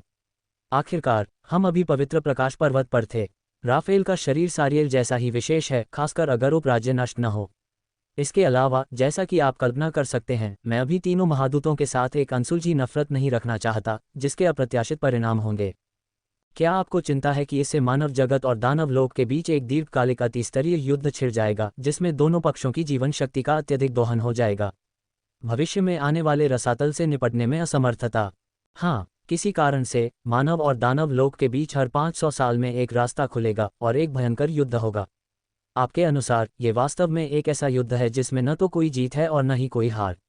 इसका असली मूल्य केवल बलिदानों में है, लेकिन ये केवल साधारण शक्ति के अधीन युद्ध है। ऐसे में अगर महाशक्तियों का युद्ध फिर से हुआ तो ये स्थिति को और बिगाड़ने जितना आसान नहीं होगा। मुझे डर है कि रसातल आने से पहले इस दुनिया के जीवन लगभग हमारे द्वारा ही नष्ट कर दिए गए होंगे। महाशक्तियां आम इंसानों से अलग होती थीं और दानव लोक और मानव लोक के बीच कोई दूसरा रास्ता नहीं था। चेन रुई ने एक बार दानव लोक में ब्लू ग्लोरी साम्राज्य के शाही परिवार से युद्ध किया था। हालांकि इस तरह के अंतरिक्ष यान में कुछ जोखिम तो होते ही थे, लेकिन एक बार सफल होने पर महाशक्तियों की विनाशकारी शक्ति अद्भुत होती थी। मैं मानता हूं, आपकी चिंताएं वाजिब हैं। पाइथन ने चेन रुई की ओर देखा और अचानक मुस्कुराया। दरअसल आप बलिदान की सच्चाई को और समझना चाहते हैं और इस तरह के बलिदान को बदलने की भी कोशिश करना चाहते हैं, है ना? महोदय, मुझे स्पष्ट रूप से बोलने के लिए क्षमा करें, आप इंसान हैं। अगर उस शाही राजकुमार की पहचान सच है तो इंसानों की दुनिया में आपके अभी भी एक पिता और एक बहन हैं और आपकी ज्यादातर महिलाएं और दोस्त राक्षस हैं। अगर आप कर सकते हैं तो आप इस युद्ध को रोकने की पूरी कोशिश करेंगे। हालांकि ये देखना अच्छा नहीं लगता, चेन रुई ने अपने हाथ फैलाए, लेकिन ये सच है। क्या तुम मेरी जिज्ञासा शांत कर सकते हो? पायथन ने अपना सिर हिलाया। अभी नहीं, अभी के लिए। चेन रुई चौंका। क्या ऐसा हो सकता है कि मैं अब पर्याप्त मजबूत नहीं हूं? अगर तुम कर सकते हो तो तुम और भी ज्यादा मजबूत बन सकते हो। पाइथन ने चेन रुई की नज़रों से नज़रें मिलाईं। कम से कम तुम्हें सभी 7 कलाकृतियों में महारत हासिल करनी होगी। तब तक मैं तुम्हारे सारे सवालों के जवाब दे दूंगा। या शायद तुम्हें पहले से ही किसी जवाब की ज़रूरत नहीं है। नहीं, शायद। मुझे यकीन है कि मुझे आपके जवाब की ज़रूरत है, क्योंकि मैं। भूल जाओ, इस बारे में बात मत करो। चेन रुई अब गलत पहचान के मुद्दे को समझाना नहीं चाहता था। उसने आह भरी। 7 कलाकृतियों की बात करें तो मैं 6 को नियंत्रित करने में कामयाब रहा हूँ, लेकिन आखिरी वाली डार्क शैडो केप शून्य बैज, मुझे नहीं पता क्यों मैं अभी भी इसे नियंत्रित नहीं कर पा रहा हूँ, तब तक जब तक ये सफल नहीं हो जाता। पायथन ने अपने सामने चांदी जैसे सफ़ेद क्षेत्र को देखा और विषय बदल दिया। इसे ही आपको आइसलैंड कहना चाहिए, है ना? हाँ, हम यहाँ हैं। चेन रूई ने सिर हिलाया। द्वीप अब उससे कहीं ज्यादा बड़ा हो गया था जितना उसने पहले देखा था। ये लैम्बोस्ट के जल तत्व की समृद्ध शक्ति का उपयोग करके हृदय की मूल अवस्था को बनाए रखने के प्रयासों का परिणाम होना चाहिए। हम जल तत्व संदेशवाहक। पायथन ने आइसलैंड के केंद्र में लैम्बोस्ट की बर्फ की मूर्ति को घूरते हुए कहा, क्या सर को याद है कि माइकल और गैब्रियल ने पहले क्या कहा था? चेन रूई ने सोचा। गैब्रियल ने कहा, देर सवेर तात्विक दूत और तात्विक दुनिया मेरे दुश्मन बन जाएंगे। माइकल ने विडंबना शब्द का इस्तेमाल किया था। सच कहूं तो दुश्मन बनने की संभावना काफी ज्यादा होनी चाहिए। ये वाकई विडंबनापूर्ण नियति है। अजगर ने धुंधले आसमान की ओर देखा। मैं सोच रहा था, अगर यह मूर्ति अभी नष्ट हो जाए तो क्या तत्वों की दुनिया में कुछ दिलचस्प घटित होगा? चेन रूई ने अपना सिर हिलाया। चलो इस बारे में अपनी धारणाएं छोड़ देते हैं। मैं ऐसा नहीं करूंगा। याद है जब तुमने मुझसे पूछा था कि क्या मैं भाग्य में विश्वास करता हूं, तो मैंने क्या जवाब दिया था? जैसा कि आप जानते हैं, यदि भाग्य और नियति एक ही देवी या देवता द्वारा नियंत्रित होते हैं तो दुर्भाग्य से मेरी बहुत समय पहले एक इच्छा थी, और वह थी इस सुंदरता को कॉन्क्वेस्ट नामक गीत गाते हुए एक शोभनीय मुद्रा में बनाना। ये सुनकर कि पायथन ने अपने मूल शब्द शब्दशः कहे, चेन रूई थोड़ा स्तब्ध हुए बिना नहीं रह सका।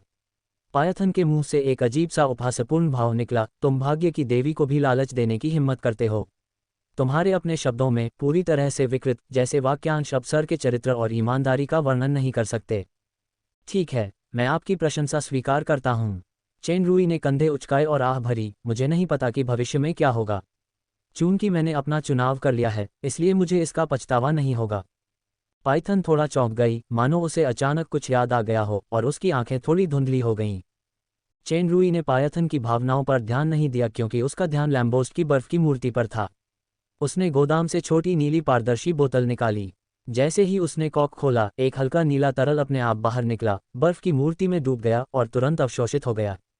नीली बोतल एक अंतरिक्ष वस्तु थी। इसकी क्षमता दिखने से कहीं ज्यादा थी। फैंटम आइस स्प्रिंग का लगभग 2/3 हिस्सा खत्म हो जाने के बाद बर्फ की मूर्ति ने उसे सोखना बंद कर दिया। थोड़ी देर बाद बर्फ की मूर्ति पर एक दरार दिखाई दी, जो धीरे धीरे पूरे शरीर में फैल गई। आइसलैंड भी तेजी से पिघलने लगा। जब बर्फ की मूर्ति पूरी तरह से चकनाचूर हो गई, उसी समय आइसलैंड भी गायब हो गया। लैम्बोस्ट के पैर पानी पर तैर रहे थे, नीली रोशनी से ढके हुए, मानो समुद्र में विलीन हो रहे हों। नीली रोशनी पूरी तरह से समाप्त हो जाने के बाद जिन आंखों की चमक खो गई थी, उनमें पुनः चमक आ गई। पुनर्जीवित होना वाकई बहुत अच्छा लग रहा है। लैम्बोस्ट की आंखों में राहत की चमक थी। इसमें कोई शक नहीं कि यह तुम ही हो, चेन रूई। तुमने अपना वादा पूरा किया और इसमें सिर्फ 3 साल लगे। चेन रूई हंसा। लैम्बोस्ट, मैं हैरान हूं कि तुम अपने समय का कितना सटीक हिसाब रखते हो। क्या तुम उठते ही रेतघड़ी या किसी और समय सूचक यंत्र को देखने लगे? मैं तुम्हें हाल ही में लोकप्रिय हुई एक जादुई घड़ी देना चाहता था। लगता है अब उसकी कोई ज़रूरत नहीं है। हालांकि आप बहुत सहज लग रहे हैं। मैं अंदाज़ा लगा सकता हूं कि फैंटम आइस स्प्रिंग पाने की प्रक्रिया बिल्कुल भी आसान नहीं है। मुझे नहीं पता कि आपके शरीर पर जो युद्ध के निशान हैं, वे फैंटम आइस स्प्रिंग की वजह से हैं या नहीं। अपने किरदार के साथ फैंटम आइस स्प्रिंग मिलते ही आप तुरंत आ जाएंगे। लैम्बोस्ट ने सिर हिलाया। मैं बहुत आभारी हूं और भावुक हूं। मैं मूर की भावनाओं को थोड़ा बहुत समझता हूं। आपकी कृतज्ञता और भावनाएं कुछ ज्यादा ही घटिया हैं। पायथन की आवाज़ सुनाई दी और उसका लहजा खास तौर पर कठोर था। जल तत्व राजा। वैसे आपको जल तत्व दूत का अवतार कहा जाना चाहिए। लैम्बोस्ट ने पाइथन की ओर देखा, जो बेहद शांत दिख रहा था। सस्ते से तुम्हारा क्या मतलब है? जो गिरना चुनता है, या किसी डार्क गॉड का सेवक? पाइथन को लैम्बोस्ट के नाम की परवाह नहीं थी। फैंटम आइस स्प्रिंग अभी अभी पवित्र प्रकाश पर्वत के 3 महादूतों से एक भयंकर युद्ध के माध्यम से प्राप्त किया गया था। क्या आप जानते हैं कि माइकल ने फैंटम आइस स्प्रिंग प्राप्त करने का उद्देश्य जानने के बाद इसका वर्णन कैसे किया था? पायथन, चलो भविष्य की बातें करते हैं। लैम्बोस्ट अब मेरा दोस्त है। चेन रूई ने पायथन की बात रोकते हुए कहा, अगर भविष्य में किसी दिन हमें दुश्मन बनना पड़ा तो मैं दया नहीं करूंगा। मैं खुद इन हाथों से पुरानी दोस्ती की खातिर इसे खत्म कर दूंगा। अजगर एक पल के लिए चुप रहा और कुछ नहीं बोला। जल तत्व राजा ने चेन रूई को गहराई से देखा और धीरे से सिर हिलाया। ये लैम्बोस्ट का सम्मान है। मेरा भी सम्मान। लैम्बोस्ट को सफलतापूर्वक बचाने के बाद जल तत्व राजा गहरे नीले समुद्र में जल तत्वों के क्षेत्र में लौट आया। पवित्र प्रकाश पर्वत में समझौता और लैम्बोस्ट के बचाव के बाद चेन रुई को बहुत आराम मिला। वह पाइथन को सीधे स्टार गेट से होते हुए डार्क मून वापस ले गया। जब चेन रुई डार्क मून के निवास पर पहुंचा तो उसे तुरंत घेर लिया गया। एथेना, किया, इसाबेला, जोला, शिया, बहुत सारे लोग, सभी जानते थे कि वह आज पवित्र प्रकाश पर्वत पर जा रहा है, और उससे भी ज्यादा उन्हें यह पता था कि मानव जगत में छद्म देवता के तीसरे सबसे शक्तिशाली शिखर का सामना उसे करना है। इसलिए सभी उत्सुकता से उसकी सुरक्षित वापसी की प्रतीक्षा कर रहे थे, यहाँ तक कि शिया भी विशेष रूप से दौड़ी दौड़ी आए। ये देखकर कि वह ठीक है, सभी को राहत मिली। कुछ लोगों ने अपने फ़ोन निकाले और दूर खड़ी दोनों महारानियों को सुरक्षा की सूचना दी। उन चिंतित आंखों से चेन रुई ने अपने दिल में एक गर्माहट महसूस की और मुस्कुराया, चिंता मत करो, मैं ठीक हूँ। एथेना ने घबराहट से उसकी ओर देखा, क्या तुम सचमुच ठीक हो? हाँ, अगर तुम्हें यकीन न हो तो छू लो। जल्द ही चेन रुई को इस वाक्य पर पछतावा हुआ। एथेना कुछ कर पाता उससे पहले ही उसके पीछे किसी ने उसकी बांह पर चुटकी काटी, उसके दूसरे हाथ को छुआ और एक और उंगली उसकी कमर की ओर दबा दी। ये हरकत थोड़ी जानी पहचानी लग रही थी। वहाँ 5 से ज्यादा संदिग्ध नहीं रहे होंगे। इसके तुरंत बाद और भी लोग शामिल हो गए, यहाँ तक कि उसके नितंबों को भी छुआ गया। चेन रुई के रोंगटे खड़े हो गए और उसे धीमी सी हो की हंसी सुनाई दी। जब चेन रुई उस महिला गुंडे को डांटने के लिए अपना मुंह खोलने ही वाला था तो उसका चेहरा अचानक सिकुड़ गया और एक अजीब सा भाव आ गया। वह कुछ देर तक बोल नहीं पाया। यह उसकी प्यारी बेटी डोवो ने नहीं बल्कि शिया ने किया था। ये तो सीधा बदला है। अभी कुछ समय पहले जब उसने पिछली बार जानबूझकर अपना चेहरा ठंडा कर लिया था तो वह मेरे द्वारा रगड़े जाने से नाराज हो गई होगी। जहां तक पीठ पर लटके हुए की बात है तो वह महारानी की बहन ही होगी। मुझे कैसे पता? उफ, मैं तो कह दूं कि पीठ पर किसी तरह का बुरा असर है। इतनी ऊंचाई पर जियाओ लॉन्ग बाओ से छोटी छाती किसकी होगी? मस्ती करते हुए चेन रुई को अचानक किसी के धीरे धीरे गायब होते हुए दिखाई दिया। उसके मन में अंधेरे का गीत उभर आया। अकेलापन एक व्यक्ति के लिए दावत है। हालांकि वह इस बारे में और अधिक सोचने के मूड में नहीं था, क्योंकि पग्लियो और रोमन, 2 जानवर, हस्ताक्षर कलम के साथ दौड़े। उनके पीछे लालारिया भी थी जो मुस्कुरा रही थी। आधे घंटे बाद चेन रुई चुपचाप सोफे पर बैठ गया, जबकि किया ने अपनी मुस्कुराहट को रोका और एक नम तौलिया से उसके चेहरे से संदेश पहुंच दिया, आपका स्वागत है रॉयल हाइनेस प्रिंस कंसोर्ट। उसका बिखरा हुआ चेहरा देखकर आसपास के सभी लोग हंस पड़े। यहाँ तक कि शिया, जो हमेशा खुद को एक हिमखंड जैसी सुंदरी दिखाती थी, भी अपना चेहरा सीधा नहीं रख पाए। अभी तो हद हो गई, पहले किसने किया? चेन रुई गुस्से से बोली। वे तो सिग्नेचर पेन लेकर भी तैयार थे। जरूर कोई पूर्व योजना होगी। ये वही है। एक साथ कई आवाजें सुनाई दीं। इसाबेला ने किया की ओर इशारा किया, किया ने पग्लियो की ओर, पग्लियो ने रोमन की ओर और रोमन ने लालारिया की ओर इशारा किया। खैर, कानून जनता को दोष नहीं देता, आप सब जीतते हैं। चेन रुई ने बेबसी से अपना माथा छुआ। ये स्वागत समारोह किसने सोचा? ये वही है। इस बार आरोप का लक्ष्य एक जैसा था, लेकिन यह इसाबेला या पग्लियो नहीं था जैसा कि चेन रुई ने उम्मीद की थी। सुश्री फेरी ड्रैगन, जिसकी ओर सभी इशारा कर रहे थे, का चेहरा खोया हुआ था। क्या टीएल? तो क्या जोला को चेन रुई से भी लड़ने के लिए मजबूर होना पड़ेगा? अध्याय 1150 स्वप्न। आकाश में न तो सूर्य था और न ही चंद्रमा, बादल छाए हुए थे। कभी कभी जब बादल छंट जाते थे तो तरह तरह की रहस्यमय और भव्य रोशनियां दिखाई देती थीं। अगर यह पृथ्वी के किसी दूसरे तल पर होता तो लोग आमतौर पर इस घटना को ऑरोरा कहते थे। पैरों के नीचे जमीन नहीं थी, सिर्फ द्वीप थे। कुछ द्वीप मिट्टी के थे तो कुछ शुद्ध हिमनद। वे सब हवा में लटके हुए थे और धीरे धीरे ऐसे गति कर रहे थे मानो गुरुत्वाकर्षण की कोई सीमा ही न हो। जोला इस अजीबोगरीब जगह में उड़ रही थी। आसपास तैरते द्वीपों से उसे कुछ जाना पहचाना सा लग रहा था। उससे भी ज्यादा जाना पहचाना था उस दुनिया में हर जगह फैली हुई सांसों की शक्ति का एहसास। तत्व जादू ज्ञान प्रणाली में तत्वों को जादुई शक्ति में बदलने के लिए किसी को आत्मिक शक्ति की आवश्यकता होती थी ताकि उसे एक विशेष मंत्र से परिवर्तित करके डाला जा सके। पावरहाउस मंत्रों को संपीड़ित कर सकता था या बिना मंत्रोच्चार के भी मंत्र डाल सकता था। ये शक्ति जादू थी। एक अनुचित उदाहरण देते हुए, जादू प्रशिक्षकों के लिए आत्मिक शक्ति एक बाल्टी की तरह थी और जादुई शक्ति बाल्टी में पानी की तरह थी। आत्मा की शक्ति जितनी प्रबल होती, बाल्टी उतनी ही बड़ी होती और उतना ही ज्यादा पानी बाहर निकलता। जादुई शक्ति बाल्टी में मौजूद पानी की गुणवत्ता निर्धारित करती थी। कुछ पानी बिना किसी नुकसान के बस एक साफ झरना होता था, जबकि कुछ भयानक सल्फ्यूरिक एसिड जैसा होता था। इस दुनिया में तत्वों के प्रयोग या रूपांतरण के लिए किसी विशेष तरीके की आवश्यकता नहीं थी। ये खाने पीने की तरह ही स्वाभाविक और सरल था, क्योंकि यह तात्विक तल यानी तात्विक दुनिया थी। तत्वों की दुनिया किसी जादूगर का स्वर्ग नहीं थी। इसके विपरीत सभी पदार्थ जो शुद्ध तत्व नहीं थे, इस लोक द्वारा प्रतिकर्षित और नष्ट कर दिए जाते थे। सिद्धांततः केवल पूर्ण तत्वों वाले प्राणी ही इस दुनिया में जीवित रह सकते थे। हालांकि परी ड्रैगन उस प्रकार का ड्रैगन था जो तत्व शक्ति के साथ सबसे अधिक मित्रवत था। वे वास्तव में तत्व शरीर नहीं थे, इसलिए वे अपवाद नहीं होंगे। जोला एक अपवाद बन गया था, लेकिन इसका अर्थ देवता की चरम अवस्था की शक्ति से कोई लेना देना नहीं था। यहाँ तक कि एक छद्म देवता परी ड्रैगन शक्ति को भी दुनिया में जगह नहीं मिल सकी। 6 तत्वों का साम्राज्य उन कारणों में से एक था जिसके कारण जोला मौलिक दुनिया में स्वतंत्र रूप से घूम सकती थी और इच्छानुसार तत्व शक्ति का उपयोग कर सकती थी। लेकिन ये सबसे महत्वपूर्ण नहीं था, उसके सिर पर उत्तम मुकुट ही मुख्य बात थी। तत्व देवी मुकुट। ये कलाकृति मानव जगत के Z1 सागर में रहने वाले योगिनी जनजाति के महान भविष्यवक्ता अलूसिये से प्राप्त हुई थी। चेन रुई को कड़ी लड़ाई के बाद मिले लकड़ी इनाम की तुलना में जोला ने केवल एक जादुई कार्ड उछालकर आसानी से एलिमेंटल देवी का मुकुट प्राप्त कर लिया।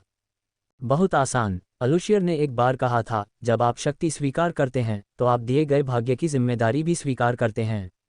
चेन रुई और जोला ने उस समय ज्यादा ध्यान नहीं दिया। जब तक पृथ्वी तत्व राजा और डाक तत्व राजा डाक मून पर नहीं आए, जोला को कुछ समझ नहीं आया। जैसा कि पुरानी कहावत है, बिना बोए फसल नहीं मिलती। तत्व देवी द्वारा मान्यता प्राप्त मुकुट का एक और अर्थ था, वह था तत्वदूत। 6 तत्वों का साम्राज्य तत्वों को विश्वासियों के रूप में इस्तेमाल करता था, जिन्हें अक्षय कहा जा सकता था। तत्वों का दूत तत्वों का सेनापति था, जो तत्वों की शक्ति को अधिकतम कर सकता था और सामान्य स्तर से परे महान शक्ति का प्रयोग कर सकता था। वास्तव में जोला एक आधिकारिक तत्वदूत नहीं थी, लेकिन इन 2 पूर्व शर्तों के तहत उसकी शक्ति वास्तव में अपने समकक्षों से कहीं बेहतर थी। तत्व देवी मुकुट के साथ चरणबद्ध एकीकरण के साथ जोला के मन में समय समय पर थोड़ी अतिरिक्त चेतना आती रही, जो उसे लगातार प्रभावित करती रही। सरियल के राज्य में युद्ध करते समय जोला को मून मिरर की समझ इसी चेतना के अंश से मिली, जिसने लालारिया के आत्मघाती कदम को भी रोका। इस चेतना से जोला को अपार शक्ति और ज्ञान का भंडार प्राप्त हुआ। यही उसके इतनी जल्दी अर्धदेवता के शिखर तक पहुंचने का एक महत्वपूर्ण कारण भी था। हालांकि ये चेतना धीरे धीरे उसकी इच्छाशक्ति को भी प्रभावित कर रही थी, लेकिन जोला को विश्वास था कि वह इस चेतना को नियंत्रित कर सकती है। इससे भी महत्वपूर्ण बात यह थी कि यह चेतना उसे और अधिक शक्तिशाली बना सकती थी, कम से कम उसके प्रेमी के लिए बोझ तो नहीं बन सकती थी। उस समय उसकी शक्ति चेन रुई से कहीं ज्यादा थी और वह शक्ति बन गई जिस पर उसे भरोसा करने की जरूरत थी। फिर वह अकल्पनीय गति से कदम दर कदम उससे आगे निकल गया, जिससे जोला असहज महसूस करने लगी। ये ईर्ष्या नहीं थी, बल्कि वह खुद से असंतुष्ट थी। इसलिए वह कड़ी मेहनत कर रही थी, यहाँ तक कि जोखिम उठाकर 6 तत्वों की स्रोत शक्तियों को जबरन एकीकृत कर रही थी, 6 तत्वों का साम्राज्य हासिल कर रही थी और कदम दर कदम अर्धदेवता के चरम स्तर तक पहुंच रही थी। इस तरह की प्रगति की गति बेहद अद्भुत थी। वह पहले से ही प्रतिभाशाली लोगों में एक प्रतिभाशाली थी। रिश्तेदारों और दोस्तों में वह बेजोड़ थी। हालांकि परी ड्रैगन अभी भी असंतुष्ट थी, क्योंकि जब वह उसकी पीठ तक पहुंचने ही वाली थी, तभी उसे फिर से खींच लिया गया। चेन रुई अर्धदेवता से सीधे छद्म देवता की ओर बढ़ी, लेकिन वह अर्धदेवता के चरम चरण पर अटकी रही। कई लोगों के लिए यह बाधा एक प्राकृतिक खाई के अलावा और कुछ नहीं थी, जिसे वे अपने पूरे जीवन में पार नहीं कर सकते थे। इसलिए जब पृथ्वी तत्व राजा और डार्क एलिमेंटल राजा ने एलिमेंटल देवी स्टाफ से निपटने के लिए तत्वों की दुनिया में जाने का अनुरोध किया और समझाया कि उसकी शक्ति उन्नत छद्म देवता हो सकती है, भले ही खतरे का सामना करने या यहाँ तक कि 6 तत्वों के साम्राज्य को हमेशा के लिए खोने की संभावना हो, जोला चेन रुई की आपत्ति के बावजूद बिना किसी हिचकिचाहट के सहमत हो गई। सौभाग्य से चेन रुई ने उसकी पसंद को अच्छी तरह समझा और सारी गलतियों का दोष खुद पर मढ़ लिया। इससे प्रभावित होने के बजाय दोनों के बीच रिश्ता और गहरा हो गया। चाहे वह कुछ भी चुने, उसके पीछे उसे सहारा देने के लिए मजबूत और गर्म हाथों की एक जोड़ी मौजूद थी। इसके बाद जोला ने दोनों एलिमेंटल राजाओं का अनुसरण करते हुए एलिमेंटल दुनिया में प्रवेश किया। तत्वों की दुनिया का प्रवेश द्वार मूल अंश की शक्ति से खुला एक मार्ग था। प्रवेश करते ही जोला को लगा कि उसका शरीर और आत्मा अनगिनत मुक्त तत्वों में विघटित हो गए हैं। उसे इस अवस्था का केवल अस्पष्ट सा एहसास तब हुआ जब उसने तत्वों का रोष जैसे चरम प्रहार किए। अब उसे यह एहसास हर समय रहता था। इस तरह उसकी तत्व संवेदन शक्ति को हमेशा सबसे परिष्कृत स्तर पर रखा जा सकता था, जो ताकत में सुधार या बाधाओं की समझ के लिए बहुत फायदेमंद था। हर कोई इस कल्याण का आनंद नहीं ले सकता, क्योंकि समय के साथ व्यक्ति वास्तव में नष्ट हो जाएगा और सबसे बुनियादी तत्व बन जाएगा। इस समय तत्व देवी मुकुट ने एक ऐसी भूमिका निभाई जिसकी पहले कल्पना भी नहीं की जा सकती थी। इसने जोला के शरीर और आत्मा की दृढ़ता से रक्षा की। न केवल उसका विनाश नहीं हुआ, बल्कि इसने उसके सबसे शक्तिशाली 6 तत्वों के साम्राज्य को और भी परिष्कृत किया। जोला ने शुरू में सोचा था कि उसका 6 तत्वों का साम्राज्य शुद्धता के अभूतपूर्व स्तर पर पहुंच गया है, लेकिन इस संयमी अवस्था में प्रवेश करने के बाद उसने महसूस किया कि साम्राज्य में अभी भी बहुत सारी अशुद्धियां और खामियां थीं। इसके बाद के दिनों में जोला ने लगभग 3/4 समय विभिन्न तत्वों से घिरे विचित्र जीवों से लड़ते हुए बिताया। इस युद्ध ने 6 तत्वों के साम्राज्य को और भी परिष्कृत बना दिया था। जोला और तत्व देवी मुकुट के बीच एकीकरण की डिग्री भी क्रमशः मजबूत होती गई थी। तत्वों पर नियंत्रण और समझ एक नई ऊंचाई पर पहुंच गई थी। उसने अड़चन को तोड़ने की भावना को भी स्पष्ट रूप से महसूस किया था।